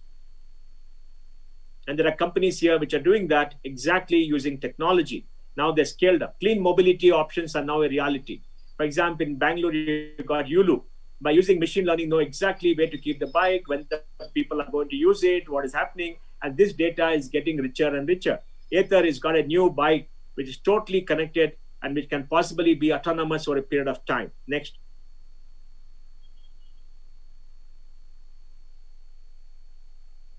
India's top financial service providers. Look at this. Who is there? Open, Jupiter, Juno, Geo, Sridham. All the old players are seeing new threats. Yes, SBI still got the biggest balance sheet, but SBI Ono will be the most valuable app in financial services. The chairman of SBI said is worth $40 billion. Could be, but don't be shocked about it. So we are seeing tremendous amount of change, even in the financial service industry. Yes, people want to borrow. All these big banks have the money because we kept the money there. Soon money will shift to the new players. Next.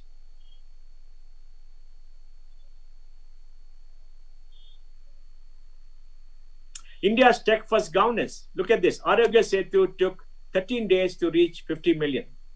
Look at the pace of change. Airlines took 68 years to get 50 million, right? And then you had internet took 7 years. Cell phone took 12 years.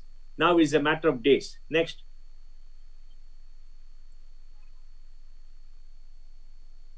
Digital transformation will dominate the core of the next exponential enterprise, rewriting the fundamental establishment. This is the approach you capture.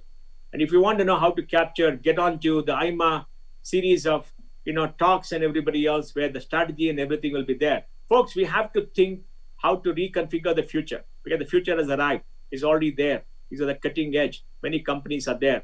And if we are not ready for the future, we will be history. Next. Thank you very much. And I'll be very happy to answer any questions.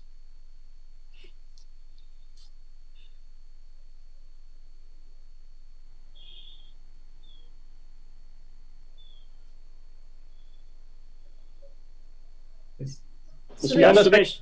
Yeah, can you hear me, sir? Yeah, I can hear you. Any questions?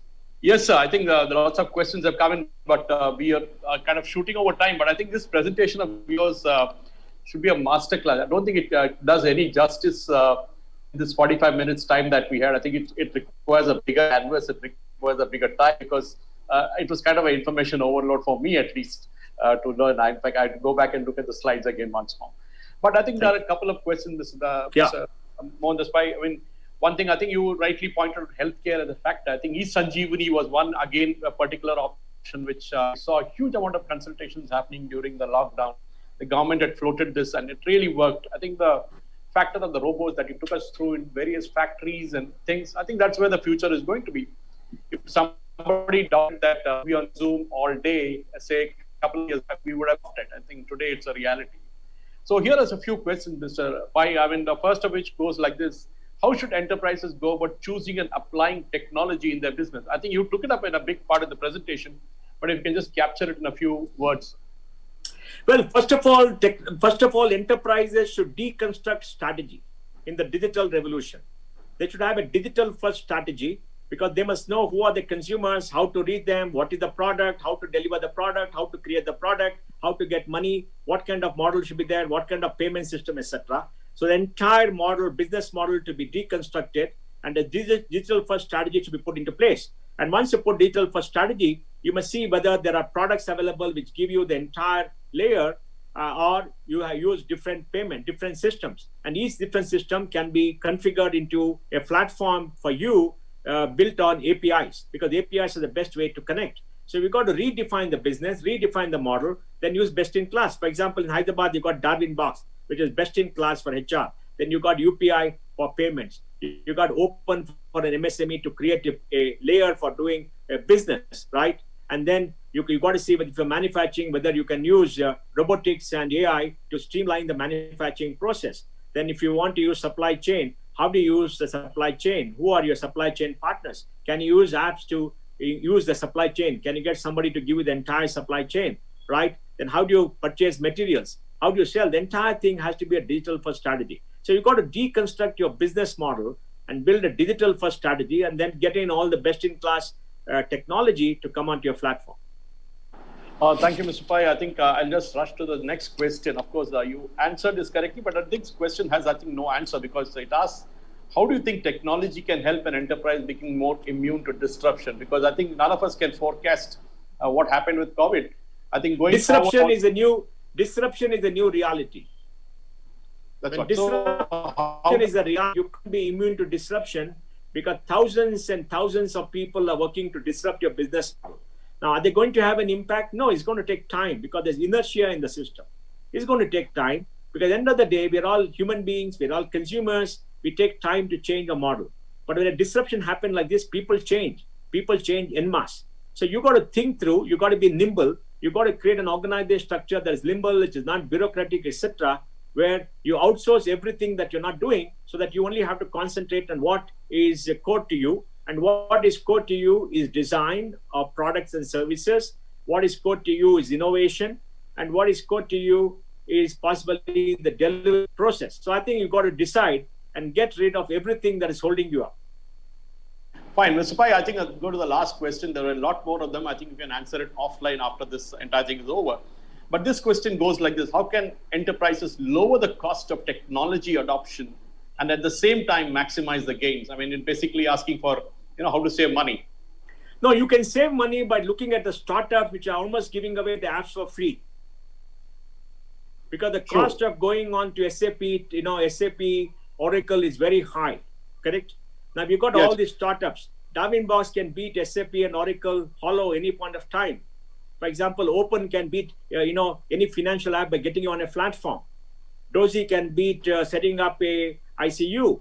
So you got to look at all these startups to come. The only thing you got to make sure the startups are well funded, because they're great startups, but they should not disappear tomorrow. So you got to make sure that they're well funded and then start using them, and you can dramatically lower your cost. Then you can go on to the cloud, because the cloud will make sure you don't have a data center. Then you can go on, then the cloud will make sure that you have variable thing, use containers to go onto the cloud, and then you use various platforms to reduce costs. So you got to put on the thinking hat and look at what is best and do it. I'm sure, the best way I would say is get some good, smart, young people to join you and tell me how I can disrupt my model. What are the best things to use? They will tell you. They will do, because they see, people like us who've been there for a long time have got legacy and history inside our head. Our brains are cluttered. Say this won't work, that won't work. Get young people who believe that what they do will work, and maybe that will work best. Mr. Mohandas Pai, wonderful having you on this show. And I think a lot of us would like to go on asking you questions, but there is one more session to follow after this. And I'm sure, as I said before, this particular masterclass of yours should be kind of popularized more. And I'm sure the AIMA HMA team will do that. Thank you very much for being on this conclave. And thank you all. And this is the end of the plenary session number 3. Back to the AIMA team in Delhi. Thank you, sir. Thank you for a wonderful session. With this, we come to the end of the 3rd plenary session. And can we have a good round of applause for all the dignitaries here? Thank you, folks. Thank you very much. Thank you. Bye-bye. Thank you, sir. With this, we would now be moving on to the the last plenary session of this session. And I have the pleasure of having with us Generation Next Leadership. So the session title is also Generation Next Leadership, Change with Continuity. And ladies and gentlemen, to take it forward, we have a young set of the council, and she chairs as a tech startup. Along with her, we have Mr. Karthik Sharma, Director, Ednito, and Mr. Abhishek Nath, Managing Director and CEO, Zora Corporate Services Private Limited, as the speaker. And we have Dr. Ravi Kumar Jain, Director, SIBM Hyderabad, as the session chair. May I now request Dr. Ravi Kumar Jain to initiate the discussion by briefly introducing the topic and also the speaker. Over to you, sir. Thank you so much. It was a very interesting day, though with some technical glitches here and there. Added a lot of information and also hope, especially on the Pai's session. It is like, very difficult to kind of have any solid discussion. But I think a lot of data that he has given gives a ground for the topic that we have at hand. Let me remember Vivekananda when he said 21st century belongs to India, and India has been preparing for this moment for the last 70-80 years. And Jeff Bezos reiterated it recently, looking at how we handled COVID and our Indian resilience, which is culturally rooted in the way we handle ourselves, our businesses, and our lives. World is fast transitioning, no doubt, and we are moving into a new digital era characterized by vanishing hierarchies, rendering the traditional organizational structures redundant, ad hocism kicking in, melting socio-economic structures leading to emergence of what I would refer as a fluid economy. And no doubt, COVID-19 has unequivocally accelerated the entire transition, leaving all of us future shocked. Now, the idea is, while the world has waked up to the might of India, is India prepared? Is the young India prepared? Is the next gen India prepared with its leadership, which can provide a right vision and right approach and new constructs and structures to lead us into the glory or be the master of the world in the new digital era? with that as a background, I mean, these sessions in the morning, in fact, Shiv Kumar has laid interesting foundation when he said the consumer behavior is changing, and with Mohandas Pai giving us a reason ki India has changed irreversibly. Now, given these two, we are going to have a nice discussion for the next 40 minutes on next gen leadership, and that's the area which need to be addressed to ensure change is ensuring continuity. Now, to have that discussion, we have three representatives of New Gen India, New Gen leaders. Saina, let me welcome Saina. Saina is a business journalist and a writer associated with India's leading business news channel for 13 years. And she is also active in the startup world, startup ecosystem. India's I mean, she's an author. I also, I'm now with Let's Venture. Let me just do a small introduction to myself. That might work well. So I'm now so I started off as a journalist. I know Karthik from those days, right, when we had done a lot of stories together on the budding startup ecosystem at that point of time. And I always wanted to do more than just tell stories, and that brought me to Let's Venture, which is actually a platform for startups to raise funds, for investors to connect with startups and spur that entire economy by unlocking domestic capital for startup companies. And I think just taking on from what Mr. Pai was talking about, right? It is actually the best phase right now for startups, for young girls who have, spent some time in the industry to actually look at creating their own ventures, because this is really our time. Over to the others. Yeah. Thank you. Let me welcome Abhishek Nath, MD and CEO of Exora Corporate Services Private Limited, leader with innate passion on technology, brings in 17 years of experience from FM industry. Previously was associated with OCS Group UK as director. Abhishek played a very vital role in radio musician, being honored owner of various awards all along his professional path. Abhishek has been awarded many rewards in the field of facilities and hospitality towards innovation and new thoughts to the traditional way of working. Welcome, Abhishek. Thank you so much for the discussion. Then we have Karthik, director of Agnesio. Correct me if I have pronounced the name properly. He's a seasoned serial technology entrepreneurs, and rather I would say the guys who are changing the world and disruptive technologies and products, performing high performing product teams and all. He was associated with KPMG and NASSCOM 10,000 startups. Karthik is also into mentoring startups and with NASSCOM as well as the Atal Innovation Center.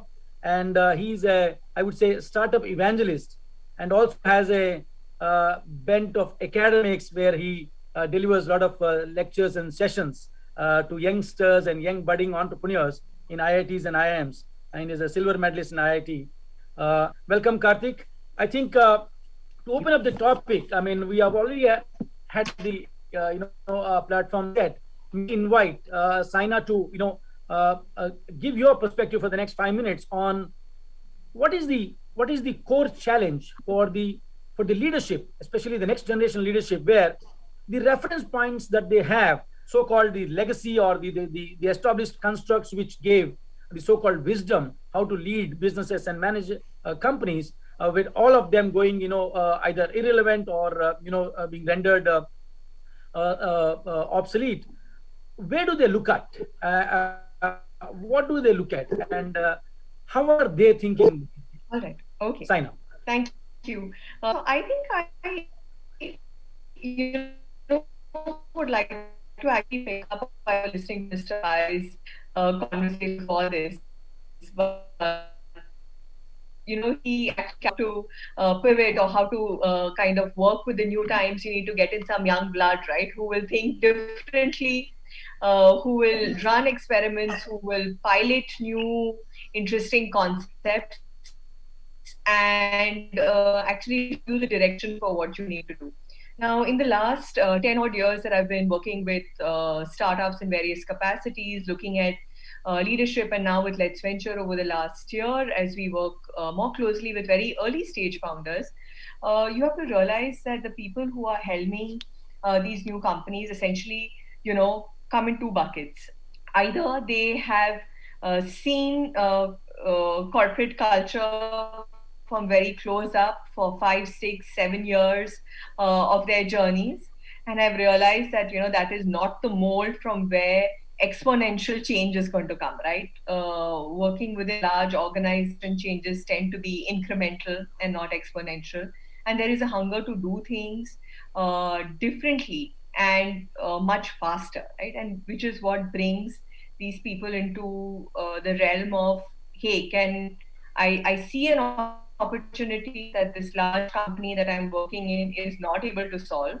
Let me go out there, let me create a business, let me start solving this problem. And then next thing you know, you start by solving for a small problem, and slowly within a few years, with the right kind of funding and with the right kind of mentorship or guidance, you have actually gone and created a rather large organization doing the full stack.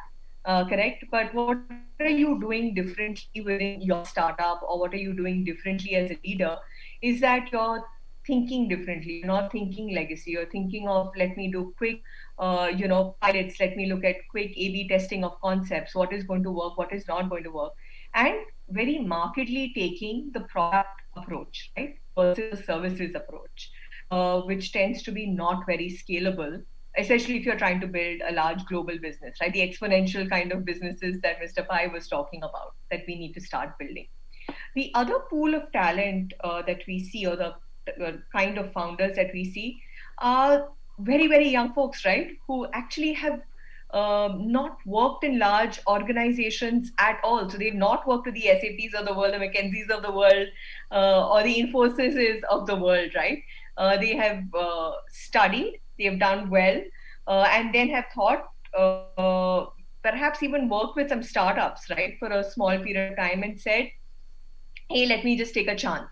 And there's enough. And what has actually helped, if I may say so, is the massive open sourcing of knowledge and resources that are available to people today, right? You don't need to have gone to an Ivy League college for an MBA to know how to work an Excel sheet, right? You don't need to have got that pedigree in that sense, right? Which was overweighted a few years ago. What people are actually looking for is how innovatively can you think. Having said that, the second pool of founders that actually need a lot of guidance, right? On certain, so while they might be very, very good at innovating and building out products, what happens is when organizations need to scale, that is where guidance and mentorship needs to come in. Correct? And that comes in the form of an unlocking of another part of the ecosystem, which is your angel investors, right? Or the young, I would say, people in their 40s, 50s today who are working very closely with startup talent. And who are these people, right?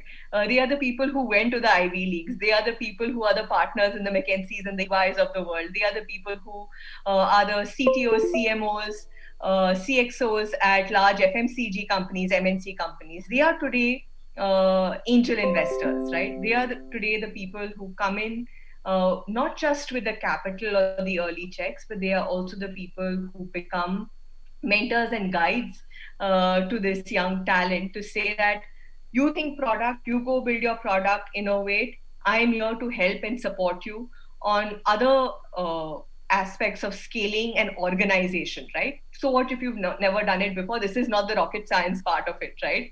The rocket science part of it is having a pulse on the consumer and understanding what product they want. And we will help you with the rest of the hygienes. So this is just from my association with founders that I've observed, seen, and been party to. And happy to make this more interactive and take questions as we go along, but I'll hand over back to Abhishek and Karthik. Excellent. Abhishek, may I invite your views on the topic, and also maybe if you can focus on how technology is playing the role in bringing about the change both in society and in market. Thank you so much. So we basically work in the field of sanitation, which is very, very different. I came from a strong corporate background and got into sanitation and started building public toilets all across the country. As a startup myself, while building public toilets, it's been a journey altogether in terms of getting the resources right to taking things ahead. But pre and post COVID, I guess things changed dramatically, and the way we think as a startup or even as an organization, things change. You need to make it more lighter as a product, and when you're trying to make your product lighter so that it's financially viable, plus you book your profits month on month rather than having a long-term plan of booking profits and how you will really take this forward. So the most important thing comes in is technology. Is how do you leverage on technology in every little field of yours to actually understand how light your system can actually become by leveraging technology. One simpler thing is, example, what we're doing today is Zoom. So we're all sitting in our own offices or residences and then having this conference call and cutting down the hotel costs. It's very similar in our case also, where we used to be working with a large mammoth team force on the ground, checking these toilets on a day-to-day basis and reporting back. Now using technology like IoT, for example, and getting smell indications back, getting a live toilet monitoring system back into the office, and then monitoring this entire thing on a digital platform reduces your cost to a greater extent, as well as build financial understanding of the product in a much better manner. Similarly, this is a phase of transition where education becomes a very important role, because you're not only educating your back-end teams, but you're also educating the people on the ground forces on ground, which is a mammoth challenge. Now, that's a challenge which I guess will take approximately around 6 to 12 months to actually start educating. Now, in our case, the challenge is about the cleaning stuff, your housekeeping people. Now, these people have never dealt with technology to the level which we are talking about. They've never spoken about IoT. They've never spoken about barcodes. They've never spoken about scanning.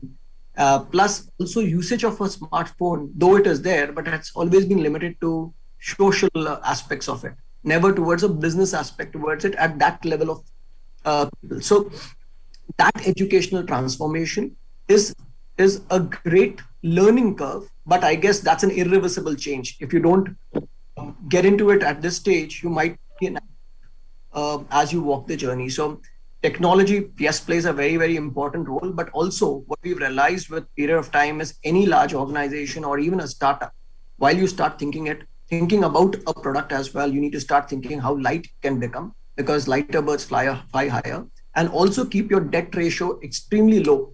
Now, why am I mentioning this? Because I understand your interest rates in the country today are at the lowest, but at the same time, keeping your debt ratio lower towards your profitability is the way to go. That's my take on this entire thing. Excellent. I think balancing operational risk versus financial risk, and keeping light but tight kind of settings. That's a good one. Karthik, may I invite your views on your opening remarks on the theme? Sure, sir, and always be good to be back among friends. Saina is always, I'm an admirer of the work she has done, and Abhishek, I think, is a champion of, he's glamorized such a non-glamorous industry, so I am really in awe of what he does. My 2 cents for everyone is that, what I have seen personally, that this new gen of founders, and I consider myself as one of them, the good thing is that we don't play by the rules. I remember that when I was starting up, I also was working in a corporate. I used to work in Deloitte. And there was an expectation, right? So you start up, garage startups happen only in the West, right? In India, the traditional route was, okay, you open up an office, you will hire some people. How will you get that initial capital? How will you, manage your borrowing or working capital? So it was a big thing to be imagined, right? But now, call it due to COVID or whatnot, it's much more simpler and easier, right? You don't need to have an office, right? Nobody's going to frown upon. I remember when I started, people used to say, oh, do you have a business card? And then business card ke piche, they will check your address. Okay, so where are you based out of? Where is your address? They'll come and visit.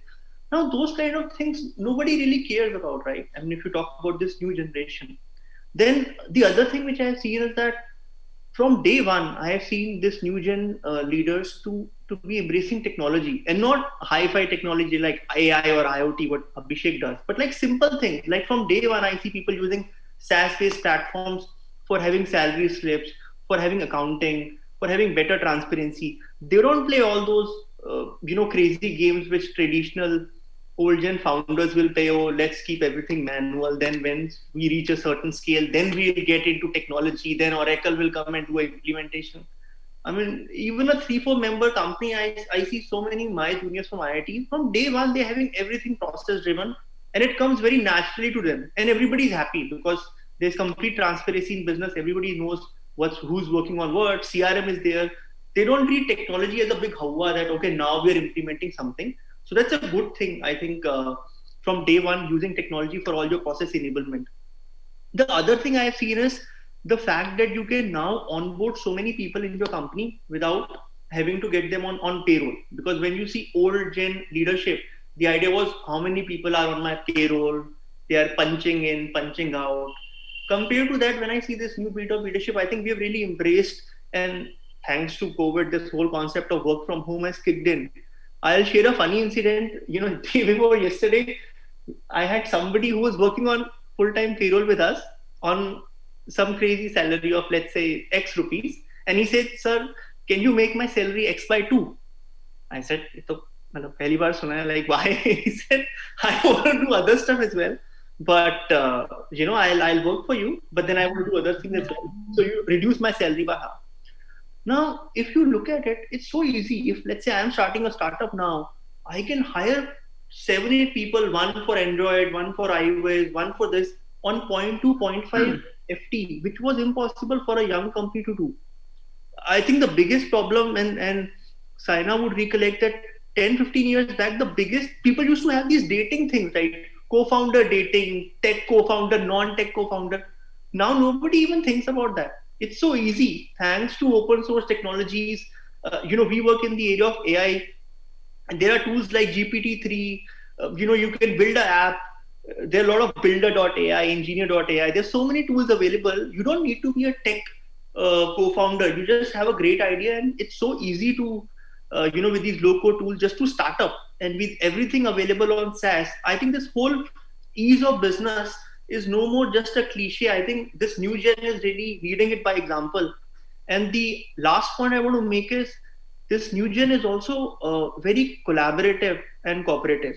It was a word which was used, in an oversaturated manner earlier, but nobody used to do it because traditional businessmen were always like, keep, your trade secrets close to your heart. They'll not attend forums. It was all very political and hypocritical. But this new gen, I think, people like me, Abhishek, Saina, we're happy to chat up, share our secrets, learn from each other. There is no sense of, keeping any business model or ideas close to your heart. I think this nature of just collaborating, helping each other out. I have seen startups in New Gen, where people just share their resources. So many people come to us and say, hey, we are building some product. I need some help in AI. It's not even relevant for us, but we'll give some resources to them. We'll open source our recommendation engines and NLP models just because, okay, they need some help and we'll do it. We'll not even charge for it. And this kind of a mindset was not there. So I am personally very happy with what this new brigade of leadership is doing. And I'm really, I feel lucky and fortunate that I'm doing business right now and in company of such amazing people. Great. Thank you, Karthik. When you say abundance of resource, normally, it's a cliche term. Normally, there is nothing like abundance. But when you said people in the new generation doesn't have any qualms in cooperation, cooperating their competitors, I think that brings in abundance in terms of ideas and thought process and, access to market and stuff like that. Another interesting aspect that you touched upon, which is the core characteristic of new gen, is the gig economy, where people want to say, fine, yeah, I mean, I would work for you for a specific task, and I want to do something which I want to, I enjoy doing. So I take care of paying my bills with what you pay me, but rest all I am going to explore something new. See, the exploration can turn into a next business idea. Now, while New Gen India is aspiring to create those blue oceans rather than competing in those crowded, muddy waters, what are the challenges do you think as leaders? What happens is the landscape of competition changes. So in that case, again, these so-called tried and tested models of leadership, how you motivate your people, how you strategize your market access, how do you price your products and so on, all of this goes for a toss. So what kind of leadership mantras do you think the next generation leaders helming these new gen companies have? Any thoughts on that? Each one of you, maybe a couple of minutes on this. Saina? I think one thing that I have observed uniformly across entrepreneurs and founders that have done well, I think is two sort of characteristics, right? One is being extremely what I would call agile and tenacious, right? So not holding on, so not to be in love with your business idea, right? I think that is something that is very, very crucial in today's world, right? It is to keep observing what is happening around you, what we call social listening, right? So that you know when to change, not to be overly attached to your own, to your business idea or to your own ego, right? But look at, what is really required for the company. And interestingly, I think newer generation of founders counterintuitively have been able to do this more seamlessly, perhaps for some of the reasons that you pointed out yourself, right? Because they are not attaching their self-worth to a certain business idea, or they're not attaching their self-worth to the success of their business, right? Which means that they are able to be more tenacious and agile when taking business decisions. This is one thing that I have seen. Karthik, Abhishek. Yeah, Karthik, please go ahead. Abhishek. I can go ahead with a very small. See, you rightly mentioned, Professor Jain, that the whole point of abundance of resources, rather than resources, I would say it's abundance of choices. So now everybody has so many choices. So if I'm an employee, right, I can work for 4 hours for this company. My employer is okay for it. I'm doing 3 hours something else, 2 hours freelancing, 1 hour I'm working on my business idea. The biggest problem which I personally am facing right now as well is, how do you keep, how much is enough? Like, nobody is really contented right now. I mean, if you talk to an employee, it's so difficult. Back in the day, it was like when I was working 10, 15 years ago, salary, job title. As a puppet master, the CEO had to do two things. Acha, paise nahi bana sakte, I'll promote you. I can't promote you, I'll increase your salary. So it was a much simpler time, right? And people were very happy with these two variables. But now the expectation is so much. I want flexible work hours. I want time off. People are ready to work without pay. I mean, I think the levers have changed so much for a CEO of this gen now, that it's very hard to keep your people really happy and motivated. I have seen people at obnoxious salaries having flexible working hours, but they are just not happy. They want to explore more. They want to try out new things. So I think this is a real problem for this gen, that how do you really keep them all aligned to your mission? Because there's so much going on in their lives. There are so many options available for them. How do you really keep them constantly aligned with varying attention spans and distractions in their life, and the sheer number of professional opportunities? One of the employees came up to me the other day, said, "Sir, I can do 6 jobs in a day, 2-3 hours each, and I can make 3x of what I'm doing right now, but I'm still not sure." So I think it's really complicated, that how do you really keep these people happy, motivated, and aligned to your mission and vision? And I, for one, would love to hear from, I know Saina for sure talks to so many startups. I would love to hear from both of you as well, that how do we really solve that problem? Because I think it's becoming bigger and bigger by the day. That how do you really, attracting talent becomes so difficult right now, because there is no motivation to change. I mean, money is no longer a constraint. Everybody is working from flexible work location. So what's the real motivation? And everybody wants to be an entrepreneur. So if somebody is really good, if you hire them, they're always working on the back on their business idea. So how do you run an organization with all these evolving variables? I think is a big challenge. And I, for one, don't have a mantra for it. I would love to hear from Saina and Abhishek if they have one. In fact, Karthik, I agree. In a sense, we all experience. I mean, I am associated with T-Hub in Hyderabad, and we talk to these startups, and I'm mentoring a few of them. This is, I think, one common pain point all of them have mentioned. It is difficult to acquiring talent is one challenge, but retaining them and aligning them to your vision and mission, and kind of keeping them fired. That's a big challenge. I think that leads us to the next question. But before that, let me borrow quick thoughts of Abhishek on the point that we just discussed. So from my end, it will be like more about openness and having a clarity in terms of what the vision is. Then once you have that, then the touch points with every single person and their particular SLAs as well as their payouts are clearly defined which is very clearly linked to the vision of the entire organization. And we've been doing this for last couple of years, and it's been very, very effective. Though we have a big team of corporates working with us who've transformed themselves from being a large corporate entity into a small startup, and then we grew the startup across. So it's about the clarity of vision and then linking their comfort factors along with the vision and what are they going to really achieve after the vision is accomplished. Now, you will have hurdles, you will have burdens, you will have issues while you walk this entire journey, but there is a part where you actually make them a part of the entire structure or make them feel that the organization is belonging to them than to you. That's what the entire mantra really helps to.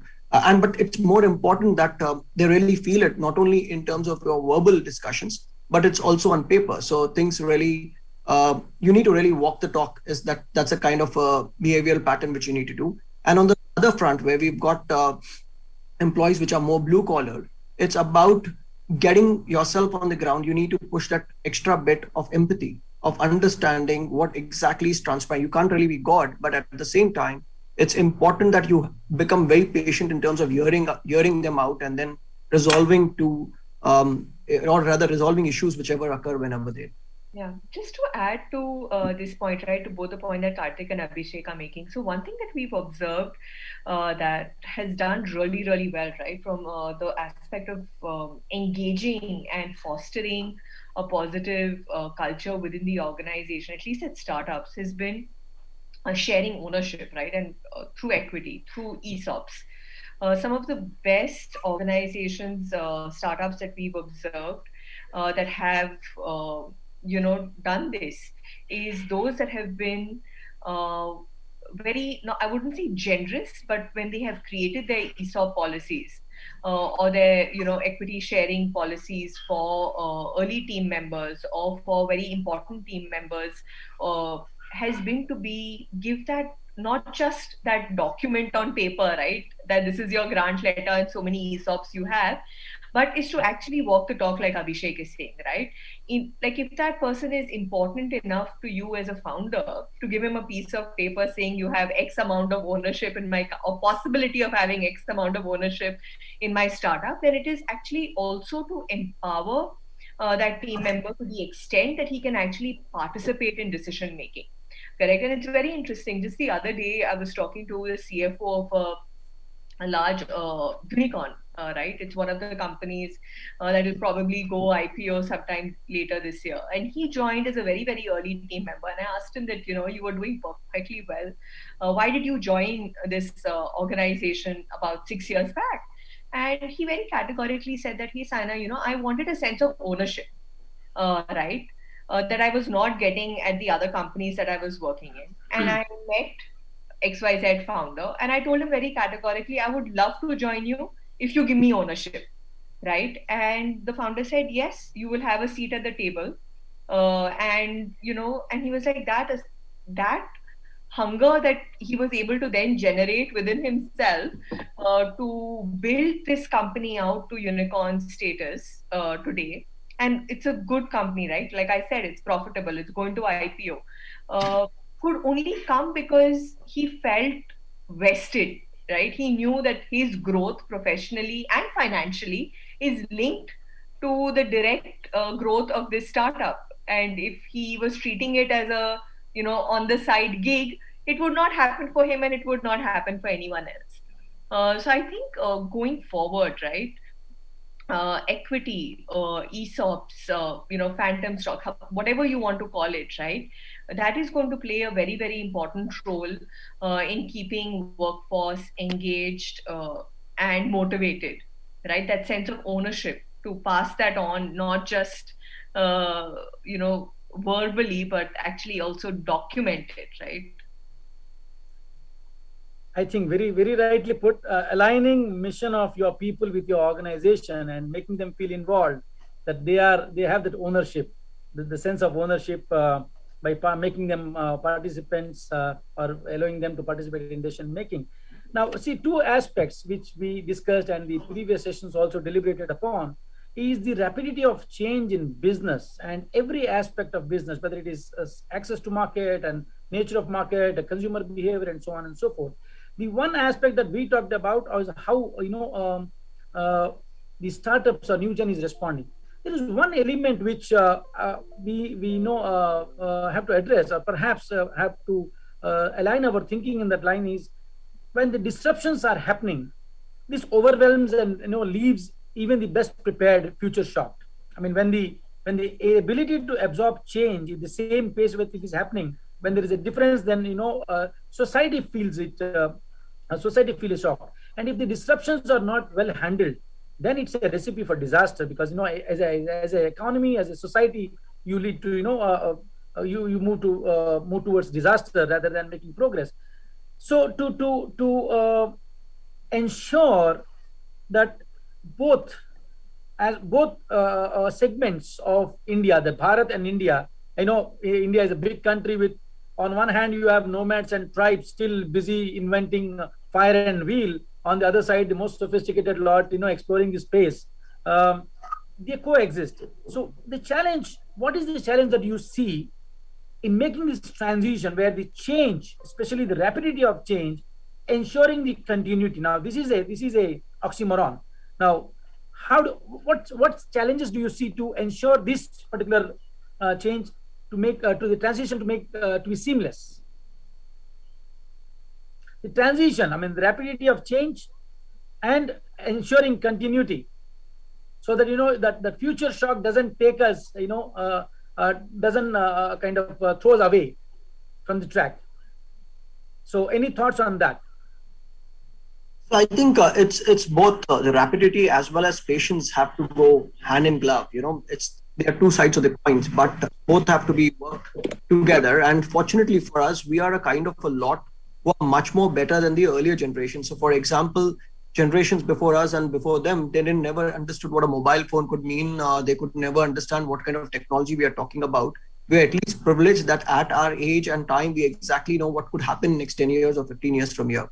And I guess that transformation is actually gone across to every level of the society. Now, why am I saying this is because I deal a lot with blue collar people. I deal with a lot of cleaning staff, people cleaning roads and washrooms across the country. So what we understand is when you go across to them and tell them, listen, I need you to help me monitor a public toilet on a mobile phone.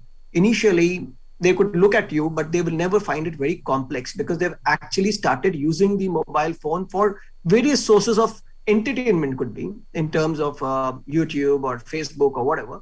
But they've started using that and they've got used to using that bit of technology. Now, adding on to the base which is already existing, it could be rapid, but you need to be a patient listener. You need to be going through a patient transformation with them.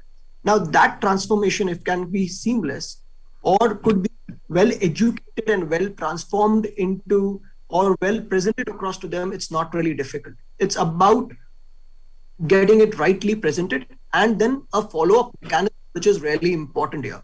Now, reason being that when you are converting a bit of technology which was generally used by most for entertainment into business kind of a model, it will require a certain amount of, I would say, a follow-up and certain also information which is very clear that this is credible kind of a work, because we've encountered a couple of information where we started using around a lot of our resources were actually using mobile phones to monitor a certain bit of cleaning service. But one of them came up with this thing that you're also monitoring where am I moving, which is creating an issue. I don't really want to do it.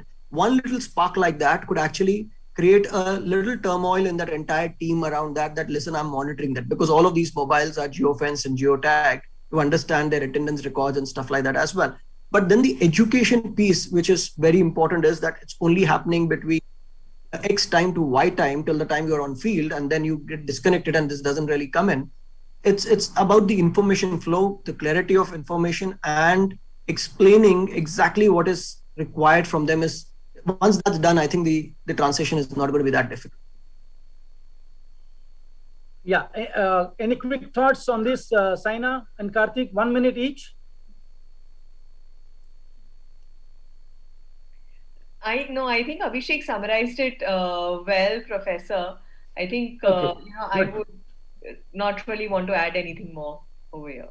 But I think we have brought the broad ideas of where Indian new gen leadership is looking at, what challenges they are exposed to. Now let me just check if the organizers, if there are any questions from audience. We can take a couple of questions before we summarize, and maybe I invite all the panelists to give a one-liner as a closing remark.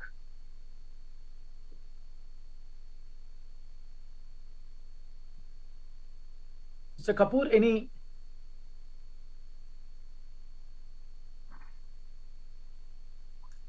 Okay, so I think we can. No questions from audience, so we can wrap it up with. Let me invite quick reaction, one-liner. When you see the when you talk about leadership for the next generation and the challenge of ensuring this smooth transition, one-liner, what would be the winning strategy or winning point, or according to you, what is the leading thought? Maybe it's maybe a crystal ball gazing, but one-liner would be helpful.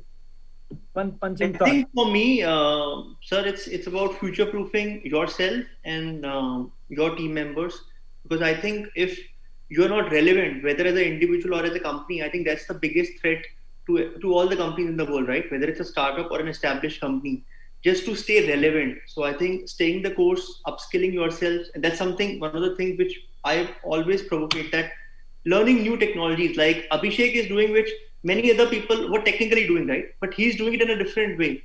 He has made smart toilets. Toilets were there for last 30 years, right? Public toilets. But just to be able to constantly upskill, re-innovate the business model and idea, and then upskill your team as well, aligned to that mission, I think that's going to be the winning strategy. Abhishek? Just keep it simple. Keep it simple. Keep it simple. Saina?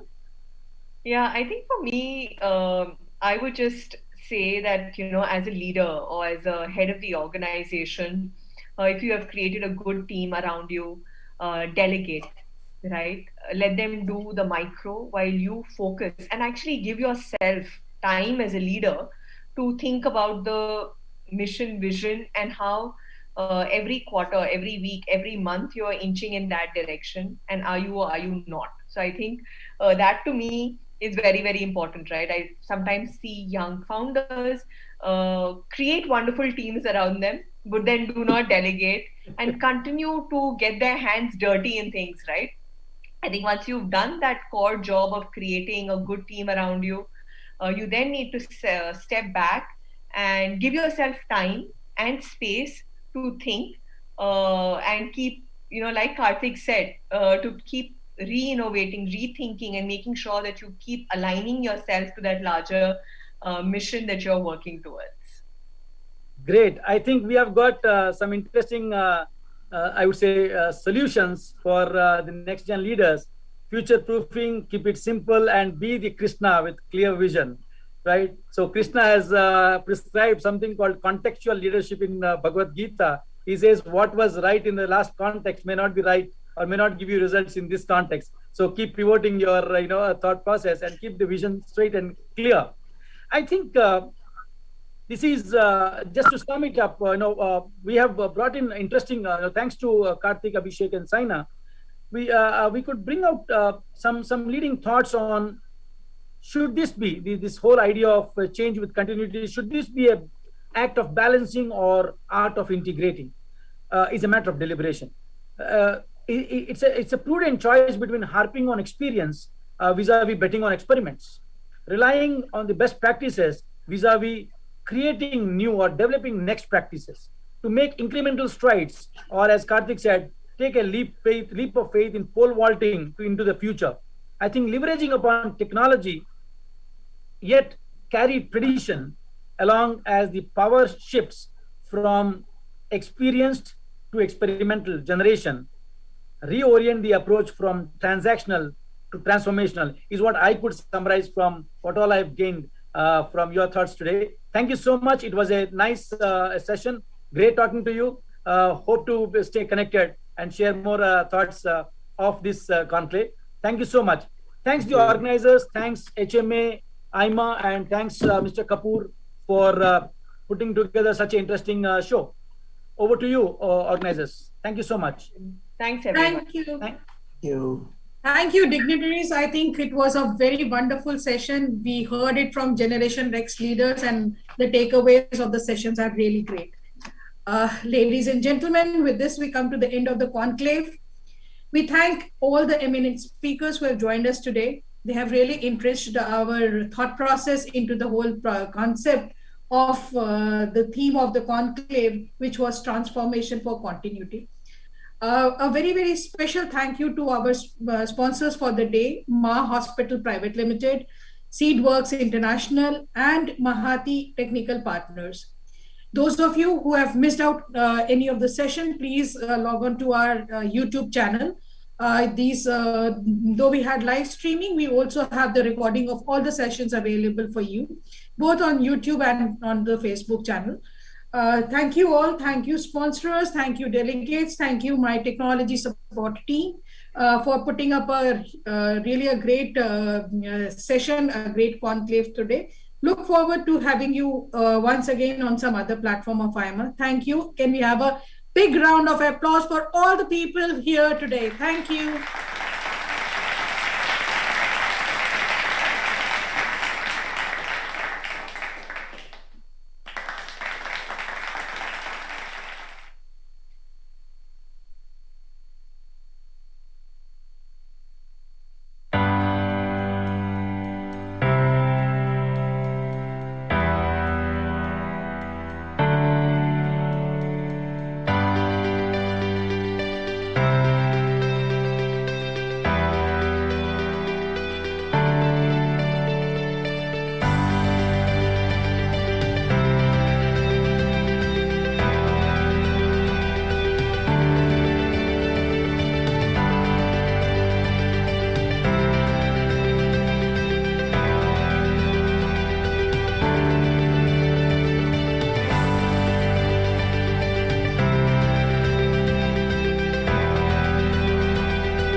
AIMA works as an overall India-wide organization for management.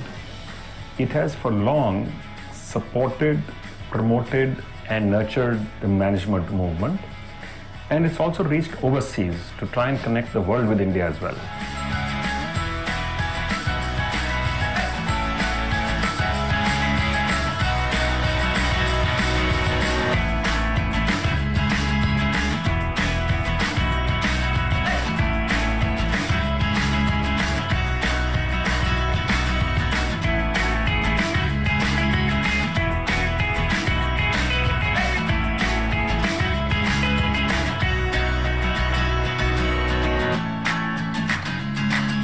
So whether you're a young student out there or whether you're a practicing professional, I think being a member of AIMA will give you a huge network, will give you a huge range of new concepts, and it gets you access to events where you really get to meet some of the best and the finest speakers in the country from whom you can learn.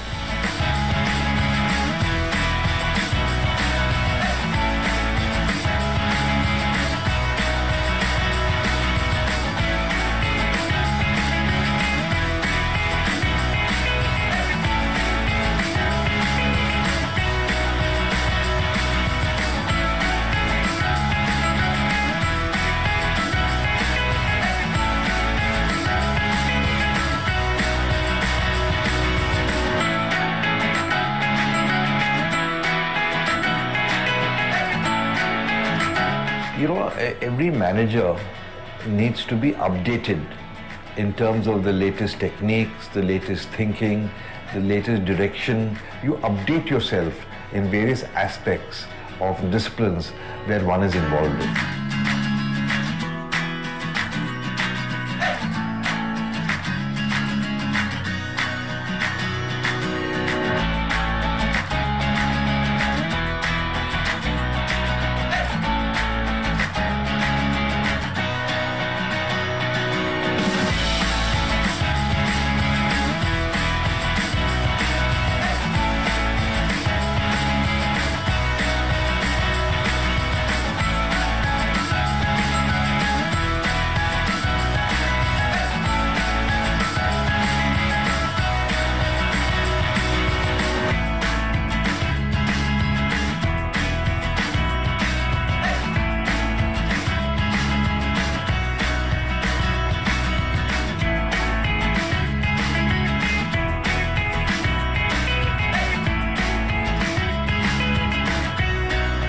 Continuous skill development, continuous education is a necessity for everybody.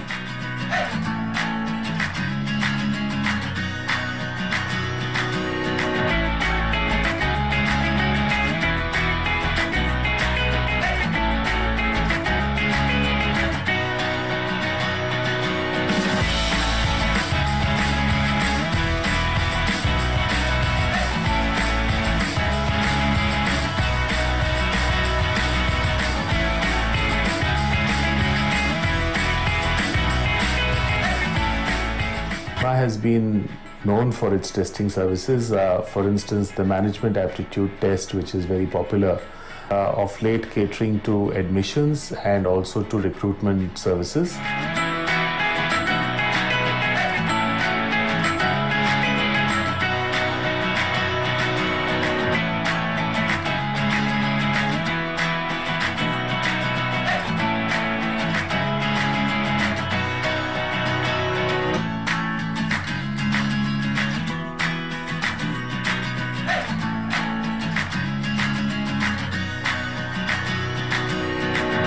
not just the desire for success, but a fear of failure.